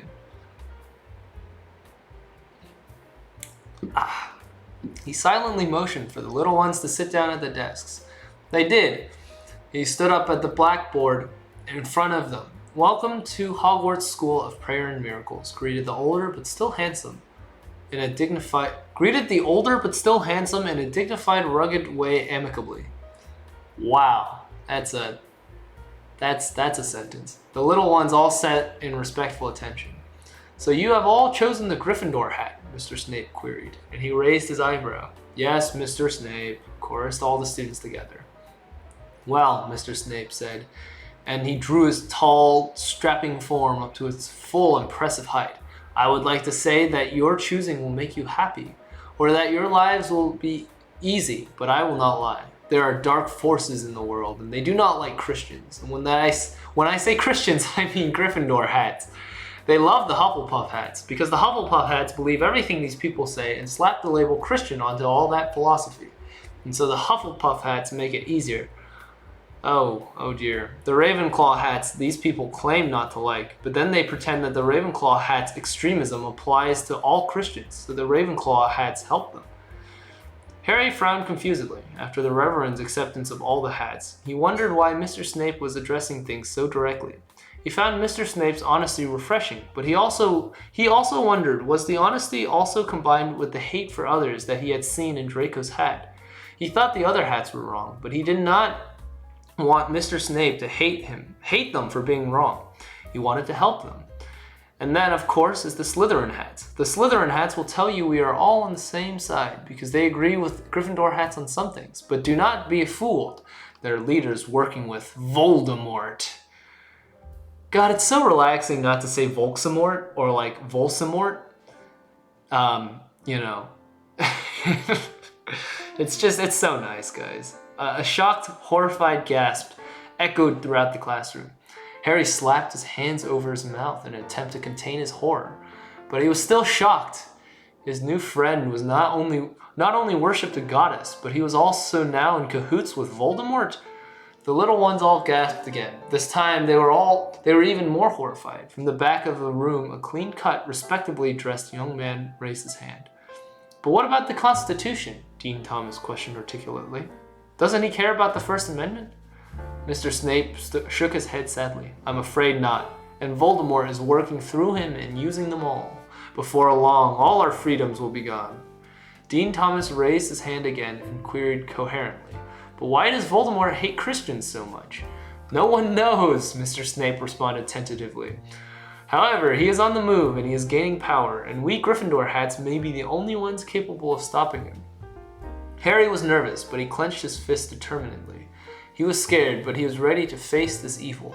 I think the reason Voldemort here hates Christians is because the fact that Christians, sadly, throughout most of history, were the root of most of the violence, at least European-wise. And when that spread over the world, the whole missionaries to America thing was a terrible tragedy. So Christians were at the center of a lot of injustices, and I think the author doesn't understand that there is a reason why people see Christians in such a negative light. Is because throughout history we haven't been the best people about giving the actual gospel to people. It was mostly just for land. And don't even get me started on Manifest Destiny, like whatever that crap was. But yeah, I mean, you know, Christians are hated because Christians have done hateful things. And that's that. And it's wrong to act otherwise. Or, you know, pretend otherwise. Author's note, blessings. On to chapter 9. A letter at dinner. Author's note, hello friends, I apologize for how long it took to get this chapter out, but I have good news. Starting tonight, I will be taking a beginning writer's course at the local community college. Through all the hate from evolutionists, feminists, and Romanists, there has been some legitimate criticism of my writing skills. My mother did her best, and she certainly did teach me a lot, but grammar was not her area of expertise. It has taken some convincing. The hubby wasn't sure if I'd had time to get everything done if I start taking this class, but I've written up a schedule, and I think we can make it work. I'm glad that she's taking a writing course. At least she's bettering herself through all of this. This isn't on the scale of Bloody Wrists XX or 666, where she straight up just denies that she is a bad writer or has fault, and just straight up just like calls everyone who like at least even tries to give her iota of honest criticism about her writing, constructive criticism. She just throws it out the window and calls them a prep, and calls them a flaming prep, if you will. So I'm glad that this author seems to be, she may be a little bit backwards when it comes to, belief systems and just being kind, being tolerant. But at least she's willing to, accept that she has some sort of fault to her, if not in her beliefs. 1 week into the school year, Harry was gradually starting to get used to the everyday routines at Hogwarts School of Prayer and Miracles. There was breakfast in the Great Hall every morning, and then there was a prayer session led by the Reverend. The Slytherins went off to have their own prayer sessions in their own way, and the Hufflepuffs and Ravenclaws prayed with the Gryffindors, but the Hufflepuffs complained about the Reverend quoting the Bible, and the Ravenclaws complained that the Reverend didn't seem to really hate sinners, he just hated sin. Which is exactly what you're supposed to do, by the way, You don't hate people, you hate the things they do. And as much as that might get in the hair of some people, you're always supposed to love them. So, I don't know. I don't know. Am I agreeing with the author? I think I'm agreeing with the author. And I think for that, I'll get like a dislike or 2 or a dozen or like 100. But, it's worth it. After the prayer session, the little ones all went to their classes. They were regular math and English classes, of course, although they were of a higher caliber than one would find in a public school. And then there were Bible studies and Christian history. After that was lunch in the Great Hall. After lunch were more classes about American history and constitutional law and missionary training. After these classes was dinner in the Great Hall, after which the students had free time. It was just such a dinner that Harry was eating now. He was sitting with his new friends, Hermione, Ronald, and Dean Thomas.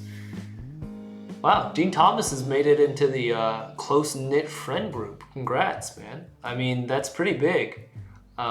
This food certainly is delicious, Harry observed gratefully, and he was savoring a bite of perfectly roasted chicken. It really is, Dean Thomas concurred intelligently. He was dressed quite respectably today, and he was wearing a button-up shirt and clean blue jeans, and his hair was neatly combed. Hermione nodded in agreement, and the yellow bow she had tied her hair back with bounced up and down. Ronald grinned widely, but remained silent as he shoved another handful of deep-fried Brussels sprouts into his little mouth. Ronald ate breakfast and lunch with his family, but he was eating more and more dinners with these Gryffindor friends of his. It never ceased to amaze him just how nice they were to him, even though he wore a different hat. A little unconditional friendship can really go a long way in a person's heart.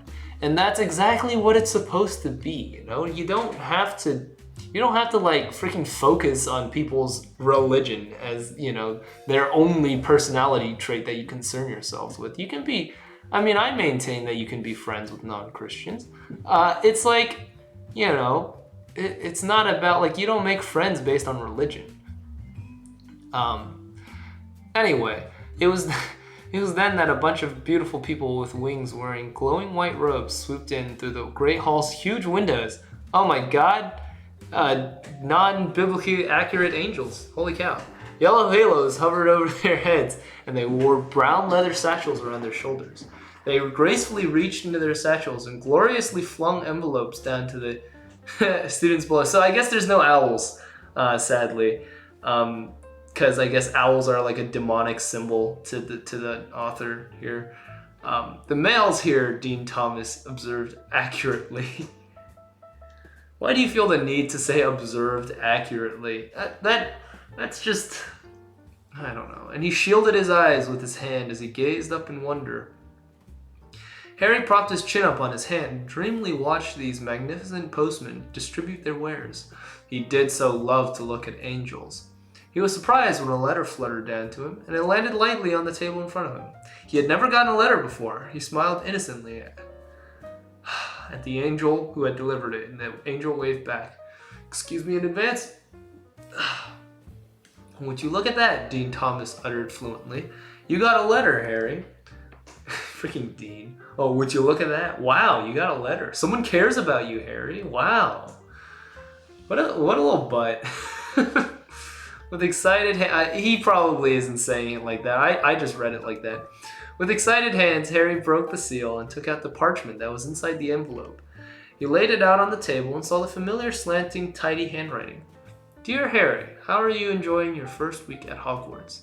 I hope you're enjoying it a lot. How about you come over for tea this evening after dinner, and you can tell me all about it. Hagrid." Harry smiled as he folded the letter and put it back in the envelope. Good old Hagrid.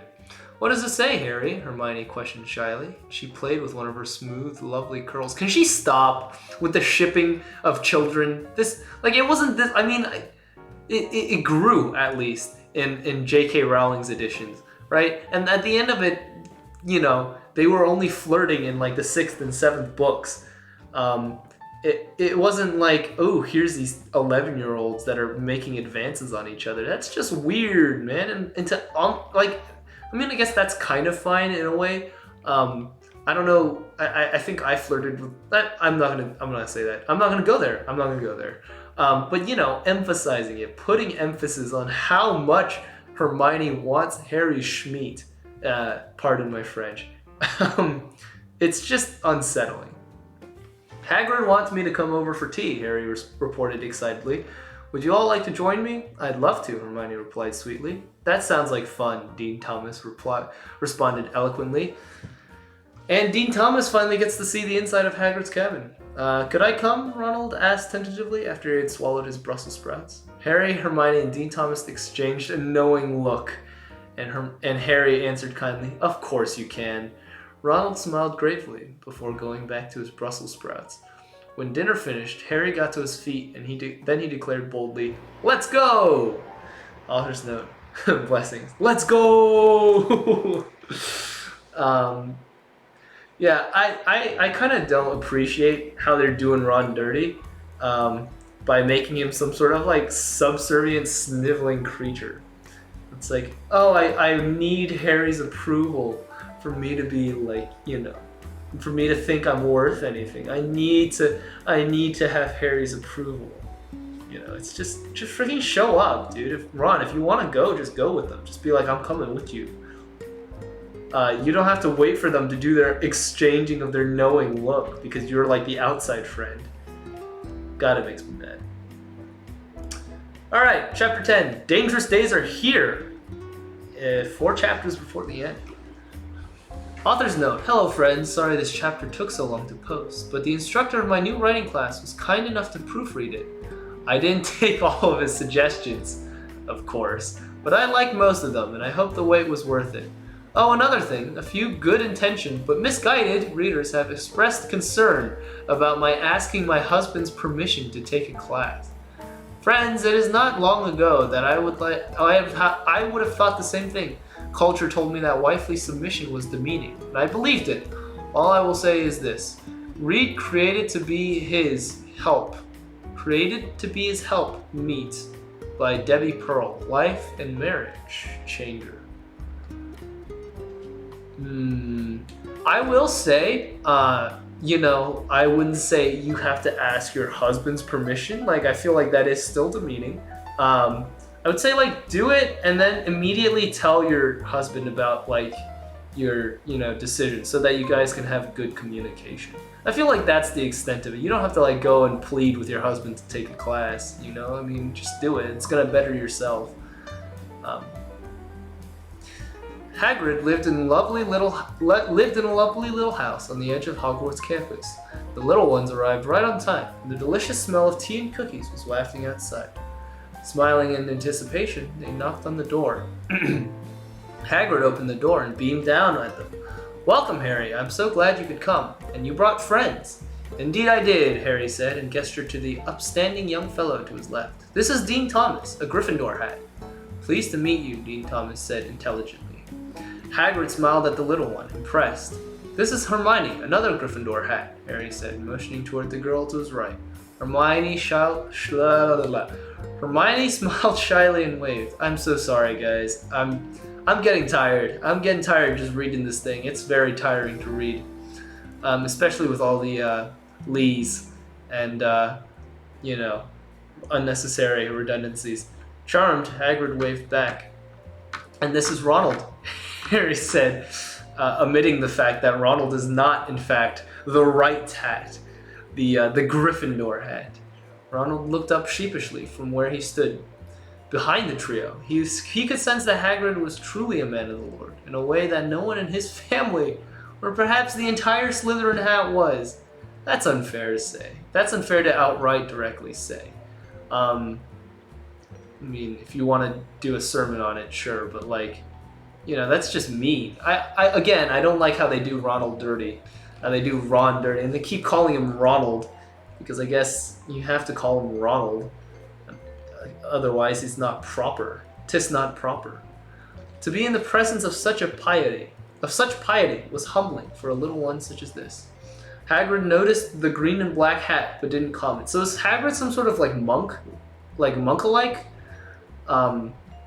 where he just lives in solitude? And I mean, at least with J.K. Rowling's version, he at least interacted with other students. I mean, Hagrid in this version and Grace Ann's version is living in some sort of monastery in Tibet, kind of isolated. It's pretty insane.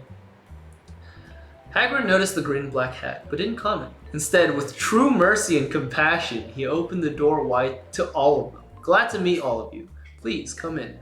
The four little ones filed in. The inside of Hagrid's house was tastefully decorated. The curtains were plaid, the walls were wood, and a bear rug covered the floor in front of the fireplace. Mounted above the mantelpiece, and a place of pride for all to see, was a moose's head. The oaken table in the center of the kitchen was set for 5, and the kettle on the stove was just starting to sing. Because nothing says Christian tolerance as just a whole crap ton of dead animals to show off. "This is a nice place you have," Harry commented. "It really is," Dean Thomas said intelligently. So what I'm getting from this is Dean Thomas is Harry's yes man. Hermione just really wants to, do naughty things to Harry. And Ron is kind of like their slave. It's a very interesting dynamic, I will say. But it's not a very informed one. I'll put it that way. Hagrid grinned with pride. "Thank you. I live by John 15:19, of course, but I do try to keep it tidy." Harry, Dean Thomas, and Hermione nodded knowingly. In a few minutes, they were all seated at the table, where Hagrid passed out his famous chocolate chip cookies. They munched on the delicious morsels as Hagrid poured the tea. "How's school going?" Hagrid asked. "Quite well," Harry replied. Just then the timer buzzed. "More cookies!" the little ones cried in delight as Hagrid got up to get them, while Hagrid was getting the cookies. Harry's eyes fell on a newspaper Hagrid had left open. The headline on the front page read, "Voldemort spotted at Hogwarts?" Oh boy, she straight up just, you know what? I hope she's not ripping off J.K. Rowling. That'd be kind of terrible. I hope it's not like Quirrell. Like Quirrell's coming in sometime soon. I would really not want this to get too close to the original series. "Would you look at that?" Dean Thomas murmured observantly, picking up the paper and scanning it. As he read, he whispered the article's terrible words. "Voldemort was spotted by several students yesterday at Hogwarts School of Prayer and Miracles. This is the man who's trying to put a bill through Congress to stop Christians from practicing their beliefs." So Voldemort hasn't actually killed anyone. Voldemort is straight up just like a congressman. Has Voldemort done anything wrong besides try and pass this bill? I mean, the bill might be wrong.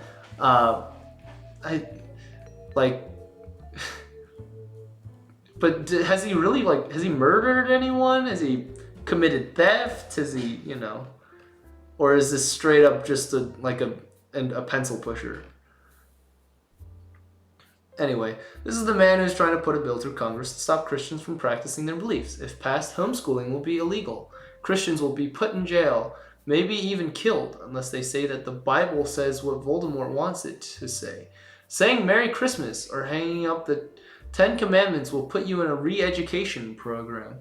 When Dean Thomas was finished, Hermione burst into tears. Harry gave her hair an innocent, friendly pat. Ugh, weird.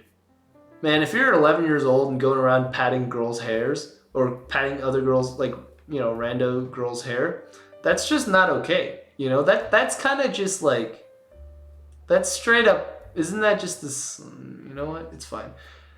You know what, saying it, Hermione probably wants it. She wants all the, physical contact Harry can give her. It's very, very strange. How can anyone be so angry at God? Hermione sobbed. I don't know, Harry declared tentatively. He's a horrible person. Dean Thomas nodded sagely and muttered to himself in disgust. First they try to change the Pledge of Allegiance. Now they don't want us to be Christians. Next they'll be killing us all. That is quite a big leap to go from changing the Pledge of Allegiance to, Holocaust camps for Christians. Especially since the majority of people actually not anymore, but the majority of everything culturally in America stems from Christian roots. It's a bad time to be a true Christian in America, said Dean Thomas, not me. Ronald sat in guilty silence as he watched his new friends fearing for the future. He was beginning to wonder just what sort of hat it was that he had chosen. Oh, that's the end. Okay, and then there's the verse, if you need it. So that chapter, boy, it's more of, the whole Ronald is terrible, and he's realizing he's terrible, he's a terrible person, and, Voldemort, aka Congress, is just this devil that is trying to get, oh my god, excuse me. That was another burp.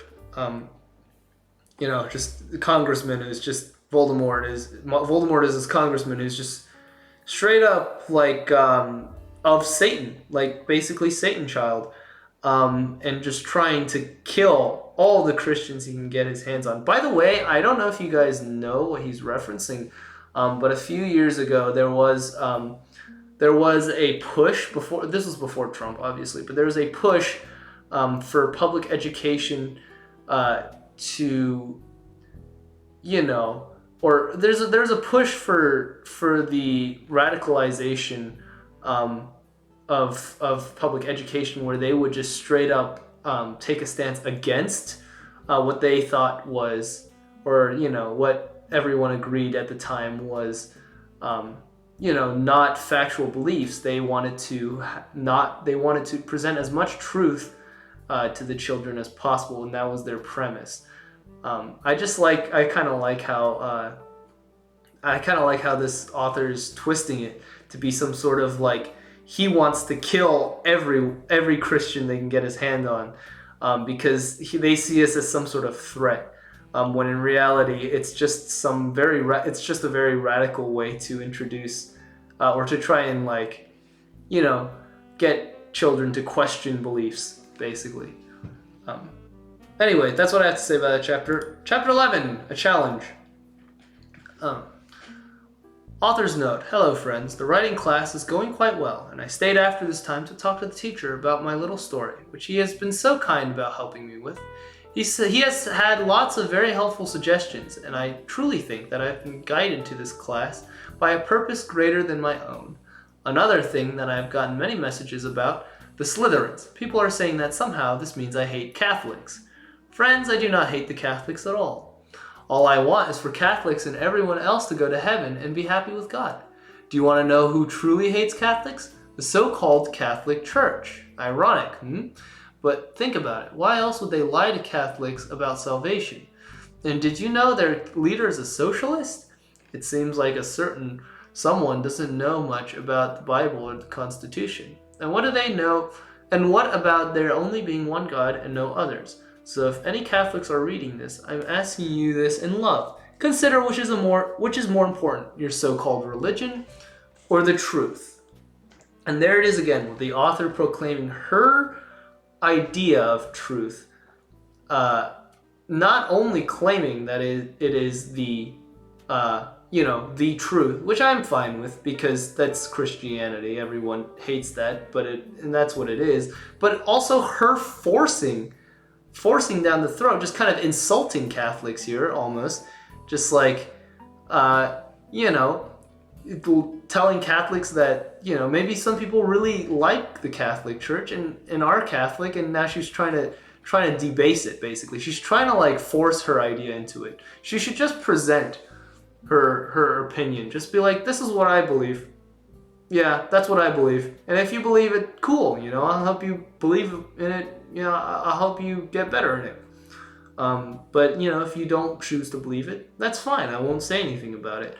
I'll just be tolerant, which she doesn't do. Of course, she straight up just tries and debases their beliefs, and saying that, the whole thing about her going, I just want them to go to heaven and be happy with God, is basically roundabout way of saying all Catholics are going to hell, as is, which, does seem like something someone who hates Catholics would say. But I will take her for her word in the fact that she doesn't hate Catholics. She's just very disillusioned. Harry, Hermione, Dean Thomas, and Ronald all walked solemnly back to the main campus. They could hardly believe what they had just read. Voldemort on their campus? What would they do if they ran into him? They quickly went to their dorms and got to sleep. The next morning, the four little ones sat together for breakfast. The spread today was truly delicious. Fluffy scrambled eggs, crispy bacon, home fries, grits, waffles, apples, orange juice, and iced tea. Truly, the blessings today were abundant. That does seem like a good breakfast. I won't lie. That sounds like a good breakfast. I'm not gonna make any constipation jokes about that breakfast. I still can't believe Voldemort has been seen on our own campus, Harry whispered after swallowing a bite of bacon. Neither can I, Dean Thomas commented perceptively. Dean Thomas has done nothing but just straight up, be a yes man to Harry. Just straight up say, oh yeah, Harry, you're right. I have no character. It's just, you're right. You're right. All the time, you're right. It's actually infuriating. I'm scared, Hermione murmured and fidgeted with her fork. What if he tries to kill Harry? Which would be the only bad thing he could do, If he killed everyone else in the school, it'd be fine. Just don't kill Harry. It'll be fine, Harry declared boldly and gave her hand a reassured squeeze, and they both blushed. God, it's so gross. What are the four of you gossiping about, a voice said. It was smug and came from behind them. Let me take a drink.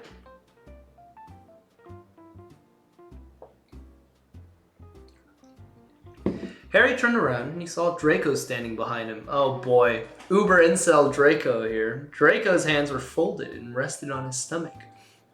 Behind him stood two other young men dressed the same as Draco. Tan pants, brown sweater vests, and white button-up shirts. Is this what her idea of incels look like? I think that's pretty funny. The Redditor outfit. You heard it here, folks. That's the new Redditor outfit. Tan pants, brown sweater vests, and white button-up shirts. We were just discussing something we read in the newspaper, Harry said friendlily. Would you like to join us? Draco chortled pompously. I think not. You may be comfortable dining with women outside of your family, but I am not. I know that I am better than women. Why would I want to talk to one? This is like Draco, but like if women, like if muggles were just women, all women to him. It's pretty funny, honestly. Oh, stupid women. Ugh, I hate women. Freaking Draco. Don't quote that. Please don't quote me on that. Don't clip that or anything. That would be very bad for my future. Harry gritted his teeth. He had enough of this. So-called feminists these days call everything sexist. Wait, what? A man respecting his woman and providing for her and giving her the children and home that she truly desires is called women hating. See, that's the problem here, is that her idea is that all women truly desire a children and a home, which, let me tell you, not true. All right, not true. Such silliness can make us forget what real sexism looks like. The truth is, women are just as smart as men, and God made us as their equal. Is she speaking in? Oh, this is just fourth wall breaking. Okay, I thought Harry just turned into a woman, which of course I have no problem with, but I was just very surprised.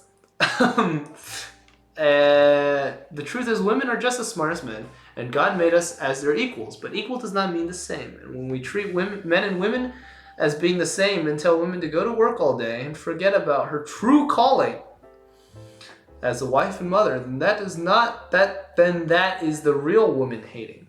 And there are people like Draco who think that God messed up and made women worse than men.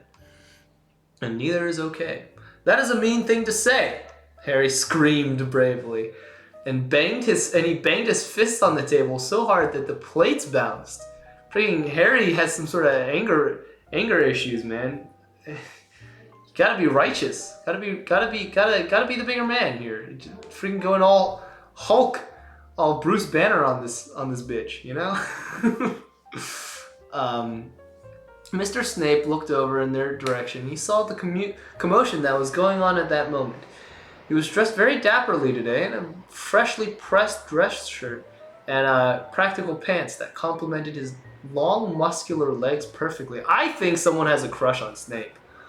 I think Miss Grace Ann wants to do some gross, dirty things to Mr. Snape when she's, describing his chest hair and his long, muscular legs. I mean, oh man. She's getting hot and heavy with Snape here. Sorry about that. Above the top button of his shirt, a hint of the thick carpet beneath was visible. He carried with him a big, heavy King James version of the Bible as he sauntered across the cafeteria. What exactly is going on here? He questioned, folding his arms over his chest. Nothing, Draco muttered in the embarrassed voice of one who knows he has done wrong, but Harry boldly and honestly retorted, Draco was being a bully to the ladies. Well, she did get the 11-year-old slang right. I think maybe she's a little bit, like, her 11-year-old slang is a little bit like 8-year-old, 7-year-old kind of talk, but, we'll gloss over that. With a gasp, Greg covered his mouth with his delicate, long-fingered hands. Detention, Drake. Who's Greg? Who's Greg? Wait, seriously, who's Greg? I'm so confused. Who is Greg? Did they mention Greg? Am I just not, seeing it? I'm rereading the page because I'm very confused. Okay, whatever. With a gasp, Greg covered his mouth with his delicate, long-fingered hands. Detention, Draco. We as Christians must be respectful of women and treat them with the gentleness they deserve as our mothers and sisters and daughters. Mr. Snape grabbed Draco's wrist and led him out of the cafeteria. Harry smiled holily. That's not right. That's not right. Harry smiled holily at the sanctimonious fool. Draco shook his fist. I'll get you for this, Potter. Tonight, after dinner in the courtyard, we will have a pray-off. Holy crap! I've never heard of that. Man, man, maybe I should next time I go to small group, I should just bring that up. Screw basketball, or like Mario Kart. Why we should just have a pray-off. Is this like a pray-off to the death? Like, is someone gonna get seriously injured from this? Like, is it, Lord, please stab the other dude, and then is it like that? Is it like the kids when they argue with each other and like, I have a invisible sword and I've hit you, and then they're like, no, I have a shield. So are they just gonna be like, Lord, please stab this other guy with a knife, and then the other guy's like, Lord, give me a shield, and then the other guy's like, Lord, give me a bigger shield. Like, is that how it's gonna go? Because I think that would be pretty entertaining to read, and it would certainly wake me up. Chapter 12 is called Chapter 12. Author's note. Hello, friends. I had this chapter all ready to go a week after class last Saturday, but then, of course, things got in the way like they always seem to. But now that things have slightly settled down here at Fort Parsons, I thought I would finally post this. The campus was dark when Harry, Hermione, Dean Thomas, and Ronald walked out of their dormitories. It was completely silent because all the other little ones were asleep. The bright, shining stars twinkled approvingly at the righteous young Christian trio. What I would give to have the bright, shining stars twinkle approvingly at me and my righteous Christian brothers. I'm nervous, Ronald uttered shakily. Isn't this against the rules? Harry, Dean Thomas, and Hermione exchanged a knowing look. It wasn't Ronald's fault. He's just an idiot. He's just straight up, he's got 3 brain cells and they're all dinging around his brain like a marble machine. It wasn't Ronald's fault. It's just how he had been raised. Slytherin hats do not usually question authority. They think they just need to do what the head Slytherin hats tell them to do. They never think that maybe the Lord's work is important. This is the Lord's work, Harry explained patiently. This is more important. Oh boy, is Harry about to do a crusade against Draco here? Mr. Milady Draco? That's right, Dean Thomas said wisely, and not a single word was mispronounced. He had dressed quite respectably for the occasion. His face was scrubbed quite cleanly. Annie Mommy would be proud to have him for her son. Oh, Ronald murmured wonderingly. He had never thought that anything could be more important than following rules, not even the Lord's work. Ronald was starting to ask the big questions which might just lead him to salvation. Just think of what would have happened if Harry had not known to love the sin. And wait, what? Just think what would have happened if Harry had not known to love the sin and not the sinner. I'm trying to decipher that. Is it like, just think of what happened if Harry had not taken mercy on this idiot, this absolute buffoon of a fool. Just then, Draco stepped out from behind a tree.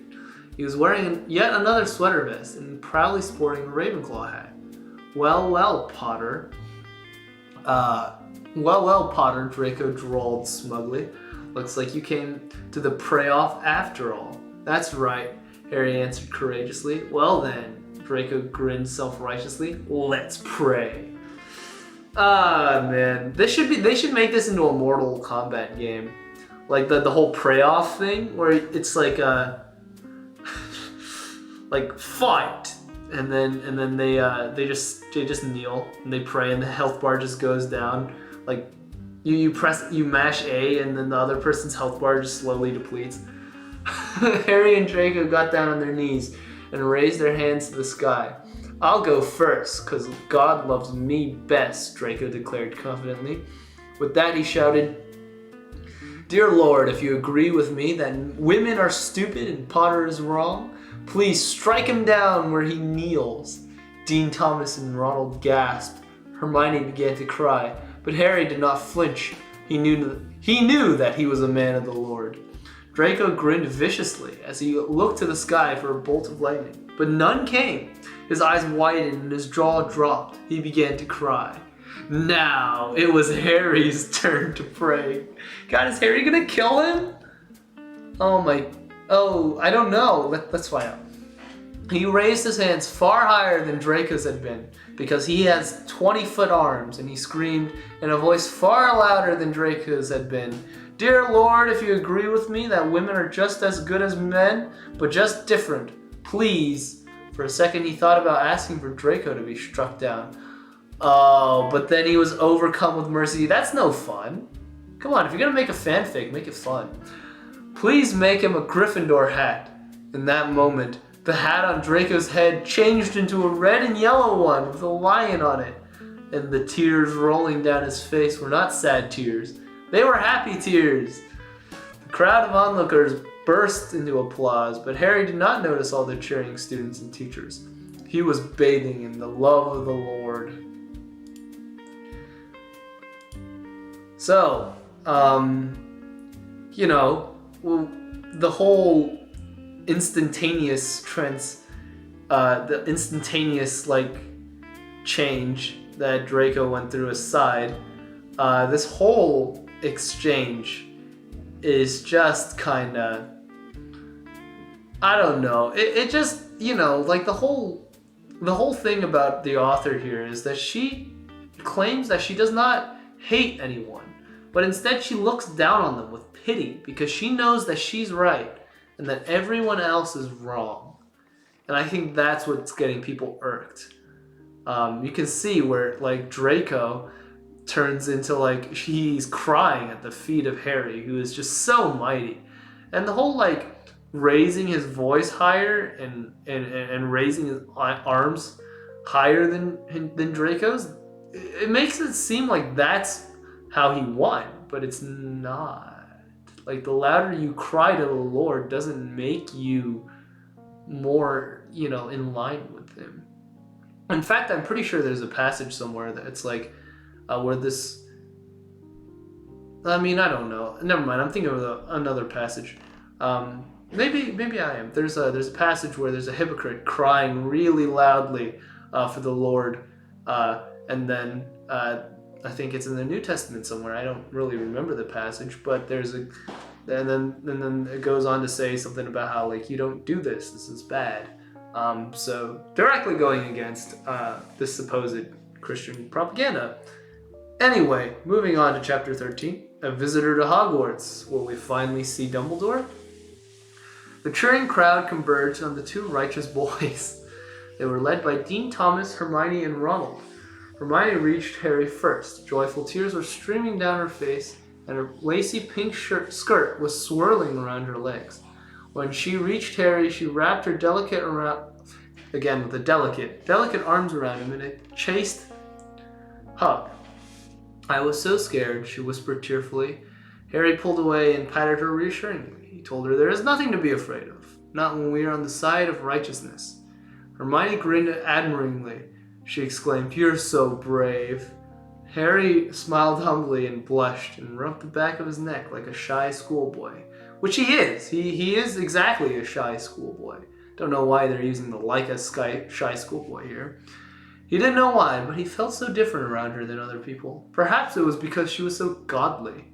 But Harry felt that it might be more than admiration that he felt. What was the word? Probably No, I'm not going to say it. That's weird. I'm not going to say that. Never mind. Strike that. I never even thought of saying anything. What was the word? He could not quite put his finger on it. Dean Thomas stepped forward and gave him a very polite handshake. "Amazing job out there," he commented intelligently. Harry smiled humbly. It was the work of a power greater than my own. Dean Thomas shook his head in admiration at how humble Harry was being. Truly a light was shining in this little one. Ronald was next in line. Tears were streaming down his face, and his nose was running down to his chin. He wiped his face with a big freckled hand. He stuck out the other one for Harry to shake. Harry generously returned the action. "That was amazing," Ronald sobbed honestly. "How do I be as holy as you?" Harry, Dean Thomas, and Hermione exchanged a knowing look. Maybe they suggested it has something to do with the hat on your head. Oh, that's so wrong theologically on so many levels. It's not about your identity in a denomination. It's about your heart, guys. Don't listen to Grace Ann here. Ronald got a thoughtful look on his face. His many siblings that were too many for two parents to care for did not like the look of that. Altogether, they walked over and grabbed Ronald and pulled him away. Harry, Dean Thomas, and Hermione were sad, but they hoped in their hearts that the words of truth would plant seed and grow. But before they could think too much about that, a car pulled into the parking lot. It did not look like the car a busy mommy or daddy would have. No, this was a small, so-called eco-friendly car. Oh boy. Oh, those stupid Priuses. Gosh, they're so gross and non-Christian and Satanist. I hate freaking Ford Focuses.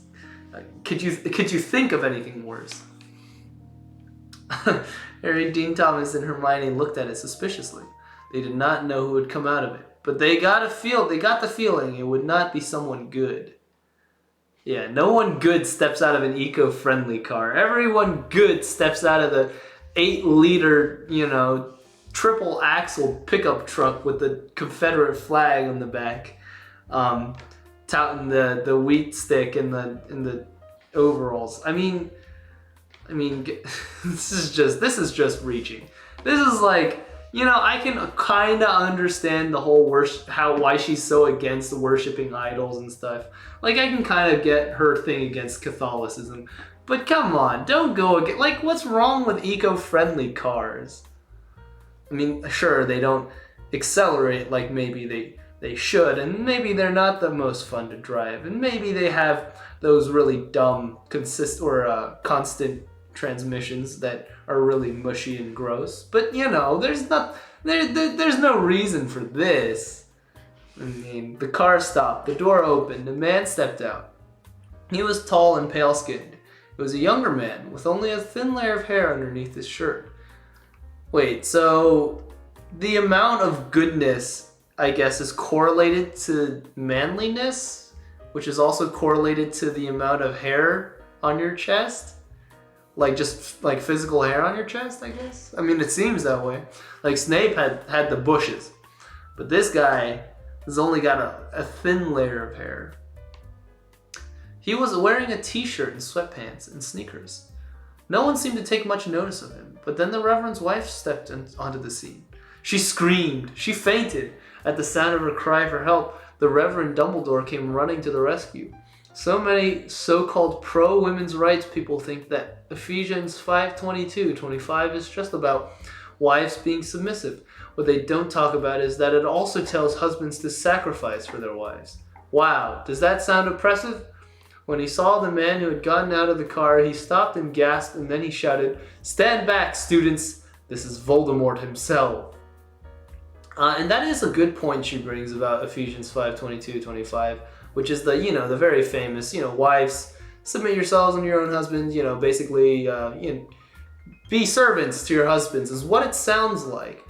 But I guess it is a little bit taken out of context usually, where it tells, likewise, husbands do the same. So it's really the submit they're using here. Technically, if you want to be all, I'm not gonna stop anyone from using Ephesians 5:22-25 as however they want. But I'm just gonna say, in context, it means a little bit different. It's like, wives submit to your husbands, and then husbands submit to your wives. So it's kind of like a mutual kind of thing. But maybe that's just my Christian talking. As for the literature, thus far, it has been utterly Mary Sue ridden. Lots of weird sexual things going on. The grammar is terrible. Characterization is basically non-existent. I think they're mostly flat characters. The story arc is not satisfying. The tone is very uppity, very pompous. And it's very clear that Harry is kind of just a self-insert.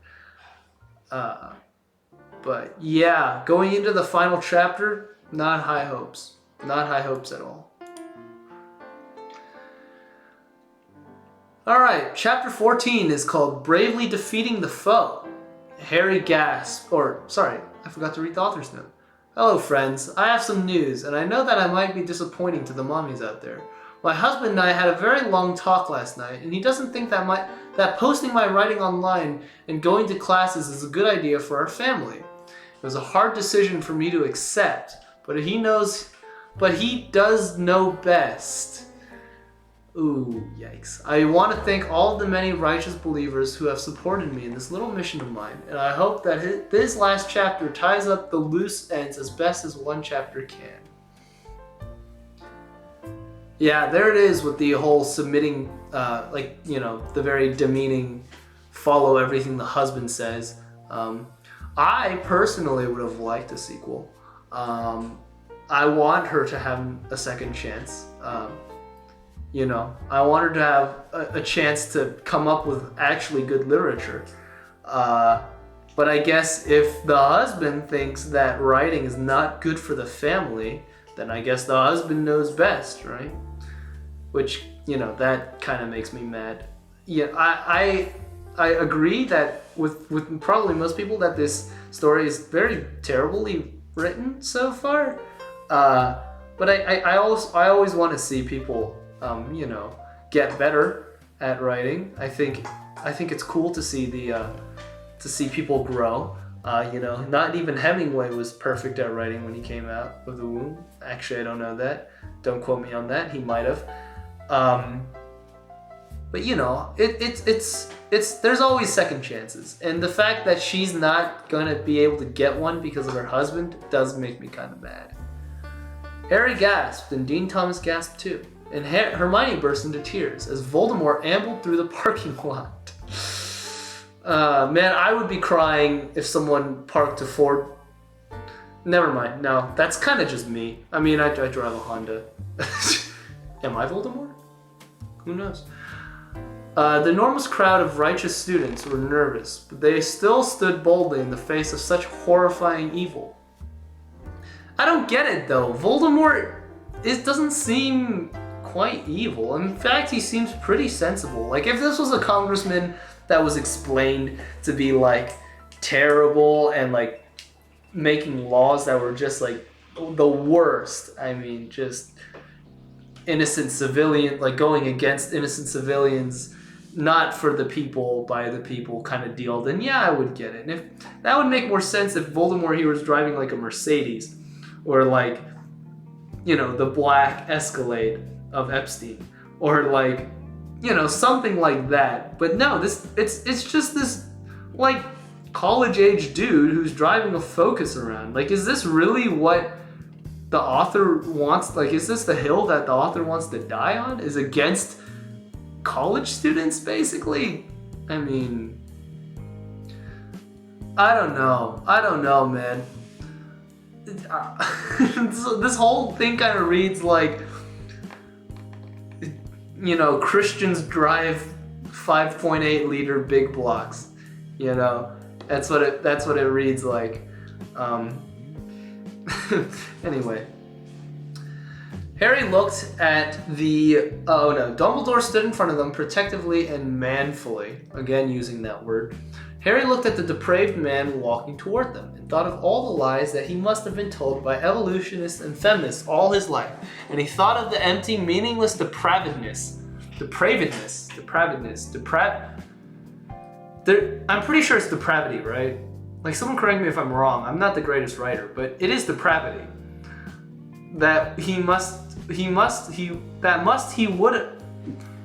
Meaningless depravedness he would have distract him, from that missing love in his life. And he thought of how one day he would die and that there would be no happy heaven for him, only the flames of hell. Harry wondered how anyone could be so stupid. Wow, straight up, not even going like uninformed, not going like, ignorant. Is even ignorant is probably quieter than stupid. But Harry goes all out, man. Harry don't hold back.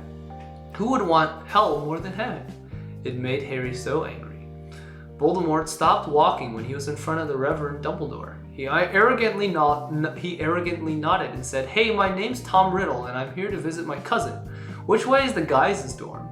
"Enough of your lies," Dumbledore exclaimed bravely. "We know who you are." Voldemort blinked stupidly, and he uttered childishly, I'm sorry, what?" Dumbledore smiled smartly. "You're pretending to be dumb, I see. Well, I'm not stupid. We all know about how much you hate Christians." "What? I don't hate Christians," Voldemort lied dishonestly.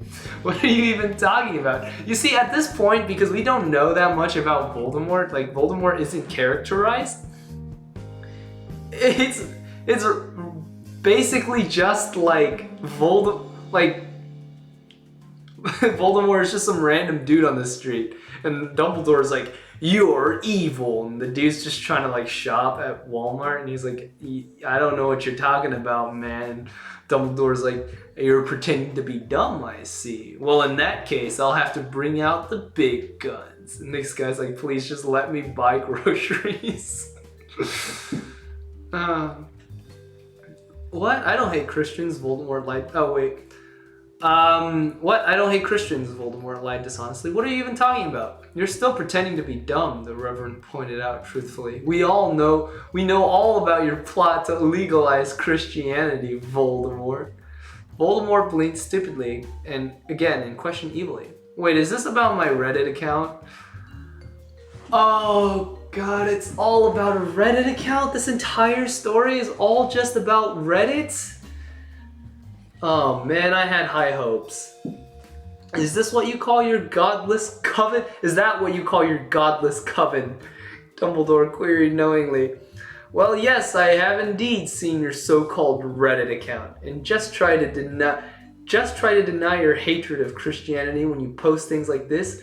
Christians all sucks. Their religion is stupid and should be illegal. I will write to Congress and tell them to make law." You know, not far off from the average Redditor. I applaud her on that. That does sound like that does read like a Reddit comment. Harry Potter laughed intelligently because Voldemort did not even understand proper spelling and grammar. "That's kind of unfair. You haven't been using proper grammar for this entire story. You can't really just go off on Voldemort for, typing out the bathroom comment on his Reddit account, real quick while he's wiping with the other hand. His phone's in one hand, he's wiping with the other. You can't really, you had to sit down to write this story. You can't go after him because of that." "That was a joke," Voldemort retorted unintelligently. "That whole account is a joke. I mean, Voldemort, the righteous skeptic?" He laughs with the nervousness of one who knows he is damned. "Of course you're not supposed to take it seriously." Wait, this Voldemort guy is just a bro. He's just like some random dude on the street making jokes on the internet. I mean, bad jokes, mind you. It's not really the funniest joke. Maybe he was trying for satire. I don't know. But this dude's just trying to live his life. He might actually be there to visit his cousin. You don't know. The guy... Anyway, I think it's hilarious that this whole story is just because it's centered around the dark days that are coming is just some random Redditor. I think that's hilarious. "Do you think religion is a laughing matter, young man?" Dumbledore demanded righteously. "Well, it is not. What sort of a joke is trying to outlaw religion? Of course I don't actually want to outlaw religion," Voldemort uttered deceptively. "That would be ridiculous. I just got annoyed by the ridiculous straw man some Christians have made out of atheism. So whenever I see someone ranting about how depraved and evil we non-believers are, I reply with something like that. Taking that stereotype to an extreme to point out how ridiculous it is." He makes a good point, but he also speaks like a Redditor, but he also makes a good point. But the thing is, I would argue that atheists also make a straw man out of Christians, and it kind of goes both ways. But yeah, this guy is straight up like he hasn't done anything wrong. At this point, if I was the judge here, I would just start, holding Dumbledore in contempt of court, because this guy is literally he's just straight up a Redditor. Like, he's not even like an extreme Redditor. He's just a Redditor that has a bad sense of humor. So like 50% of them, Like, I mean, come on. you can't sink me 14 chapters into this piece of literature, if you can even call it that, and have the ending be about some rando dude who made a joke on the internet. Like, Voldemort, I don't know. It's ridiculous. This is absolutely absurd. Also, a small but vocal minority, this is still Voldemort talking. Also, a small but vocal minority of atheists exists that stereotypes and mocks anyone who disagrees with them. No, this is Dumbledore talking. They can be just as hateful as people think we all are, and that does real damage. They bug me just as much as the straw man arguments do, and they give those arguments credibility. Oh, so this is just, no, this is still Voldemort, and they give those arguments credibility. So I do the same thing to them, replying with an extreme version of what they said to highlight the absurdity of it. So you're making fun of atheism? Dumbledore interrogated shrewdly. Dumbledore is like J.J. Jameson here. So you're making fun of atheism? I don't get it. No, I am an atheist, Voldemort explained sinfully. I'm just as I thought, Dumbledore surmised wisely, and he smiled holily in satisfaction that the Lord had worked through him. We have been preparing for this day, and we have been preparing for it for a long time. Students! The holy little one stood at attention. Convert him, Dumbledore commanded bravely, and all at once the students began to shout. You have been tricked by the lies of society, Harry shrieked knowingly. You deserve to burn in hell. Come over here, Dean Thomas screeched articulately. Debate me on religion. Jesus. What is this? I think this is satire. I think this is 14 chapters of someone who's not really Grace Ann, and they just catfish me. I think this is just a big scam. I'm just so upset that you don't accept the Bible, Hermione sobbed femininely.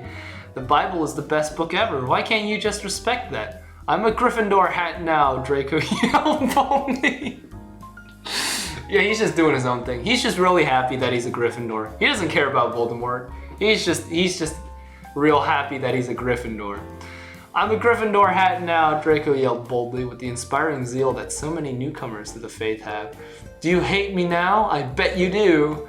Voldemort covered his ears with the discomfort that heathens often find themselves with when they're confronted with the truth, and he shouted loudly to drown out the word of the Lord. You've been preparing to do this? To scream at me? It is the work of the Lord, Dumbledore explained accurately. This is amazing. Never mind. All the stuff I said about this work being like terrible, this is amazing. This is the most complicated, complex. This is the most brilliant piece of satire I think I've ever read, because it actually had me on board. But at this point, it's pretty much like 99% sure. I'm pretty sure it's just like it's satire. It's not real, but like it had me on board, man. For 13 chapters, I thought that this dude was being real serious, and that Grace Ann was real, and that she was literally the picture of terrible Christianity. But I guess it was just someone making a statement, and now I feel kind of like a used condom. It doesn't feel great. Aren't there better ways to spend your time than preaching to a bored idiot who makes fun of people on the internet? Voldemort questioned hedonistically. Your lord seemed to be pretty concerned about helping the people around him. Is that not his work anymore? How can we focus on helping people when there are people like you trying to destroy us? Dumbledore countered astutely. I told you before, that Reddit account is a joke. Voldemort whined pathetically, but the Reverend shook his head. I thought that might be so at first. I thought that might be so at first, the Reverend commented fairly, but it was just too realistic. How was it realistic? Voldemort inquired uninformedly. It wasn't even subtle. I waxed poetic about the sexiness of neckbeards and said that Christopher Hitchens has superpowers. It was supposed to be funny. How could you not take it seriously? Dumbledore scoffed, and he replied faithfully, like it or not, your little joke is what most atheists today are like. So my Reddit account solidified your conception of atheists as a bunch of anti-Christian bigots who are just angry at God? Voldemort solicited stupidly, and then he sighed. Okay, you know what? This has gone too far. I'm sure that most people can tell I'm not being serious, but if I'm contributing to misinformation and stereotypes, I don't feel comfortable continuing this. Voldemort pulled an iPhone out of his pocket, and he began to type on it. After a few minutes, he showed the screen to Dumbledore. See this? I just made a post. I am a troll. It is the last post I will make on that account. Are you happy? Dumbledore virtuously ignored the heretic, and he turned to the little ones standing behind his protection. Students of Hogwarts, this fool will not listen to reason. Let's save this heathen's soul. All the little ones got down on their knees, and they raised their hands to the sky, and they screamed to the heavens, in the voices of those who knew they were doing great work. Lord, please make Voldemort a Gryffindor hat. Voldemort sighed wickedly. He shook his head godlessly, and then he walked away depravedly. But even as the fornicating, drug-addicted evolutionist disappeared into the distance, the righteous little ones continued to pray. They knew that if they screamed loud enough, they could change the world. That's actually a brilliant ending for a piece of satire, which I'm now 100% sure that this is. I will go over my summary and my little what I liked and didn't like about the story, and then I will probably end up apologizing for all the probably pretty political and very opinionated statements that I made, throughout the podcast. But we'll start with the summary. If I can even summarize, it's basically this dude, this kid Harry gets basically taken away from his legal guardians by a charming Buddhist monk named Hagrid, who teleports him using the Lord's superpowers to a Christian version of Hogwarts, where he gets excessively hit on by the headmaster's / reverend's daughter, and is fed like a king and has his mail delivered to him by angels, and then fights a Redditor at the end of it all, to round this whole story out. And I will say that I thought what I thought was being being obtuse, the author just not straight up putting in any characters. All the characters were flat. Tons of Mary Sues. I mean, Hagrid, Snape, Reverend, Dumbledore, Harry. Those are all flat Mary Sues. And I at first, thought that was just because the author, Grace Ann, who I failed to realize is a massive trolling genius. I should have been able to tell. I mean, her name was Grace Ann. I don't mean to offend anyone who have double names or is named Grace Ann, but when a woman named Grace Ann, who is apparently a mother of 3 living in a place called Fort Parson, who takes orders from her husband and writes a story like Hogwarts School of Prayer and Miracles, I should have known, is what I'm going to say. So at the end of it all, amazing piece of satire. I actually quite recommend this. This is a good laugh. It's a good piece of absurdist humor. It shows actually a pretty good understanding, at least at the ending part, where Dumbledore reveals that he's actually just a normal person. It's really deep in a way. It's pretty literary. I won't say that it's like it reaches, Atwood, Hemingway, Shakespeare, and Faulkner kind of Twain kind of levels, but it's kind of a mix of satire and Southern Goth, and I really like Southern Goth, and I haven't really read that much satire. So, really, in all honesty, it's good. It's quite good. You just kind of have to go into it not knowing what it is. Because if you go into it knowing what it is, then the impact is a little bit less, in my opinion. Like the whole, you thought people were like this in the real world. It's just making a statement about people who are actually like this. It's just making, it's an actual, you have to go into it not knowing what it is. And then at the end, you'll realize it for what it is, which is, in my opinion, a brilliant work of satire. But literarily speaking, just based on what was written down, flat characters, uninteresting storyline with very few actual acting moments, and just a lot of description of food and clothing and just meaningless actions that say things that the narrator says, and lots of self-inserts, lots of breaking the fourth wall. I mean, it's fanfic, right? It's the epitome of fan fiction. Excuse me. Besides, my immortal. But, I mean, I guess in short, I liked it. Going through the what I liked and didn't like, at the beginning, I didn't like most everything, like how the characters were set up, how the setting was just, how does it happen? Like, how does anything happen where they pray to the Lord and the Lord just teleports them somewhere or brings magical food from the heavens? I didn't realize until the very end that it was all just a play on, expectation, and a play on what, it was a play on expectation. It was a play on what people think of Christians and what people actually, the difference between idealist societies or idealism and realism. I think that's the point of the satire.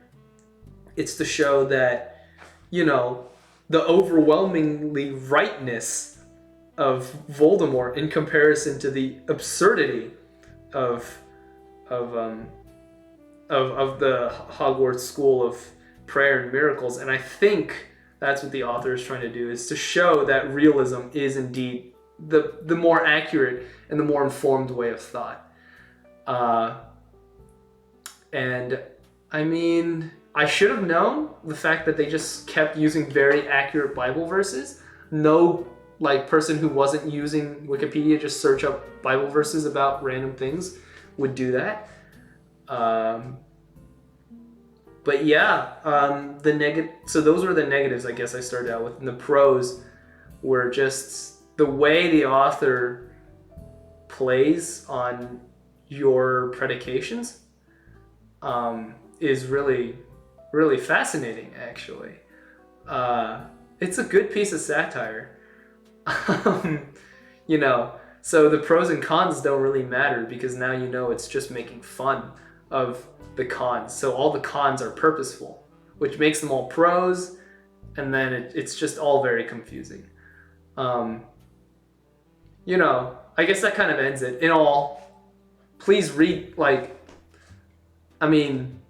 everyone who's listening to this has already read it through me or has listened to it through me. Probably not as legibly to the end because my throat is going, as I'm sure you can tell. But, I highly encourage whoever's behind this troll count to keep writing, because I really enjoyed this at the end of it.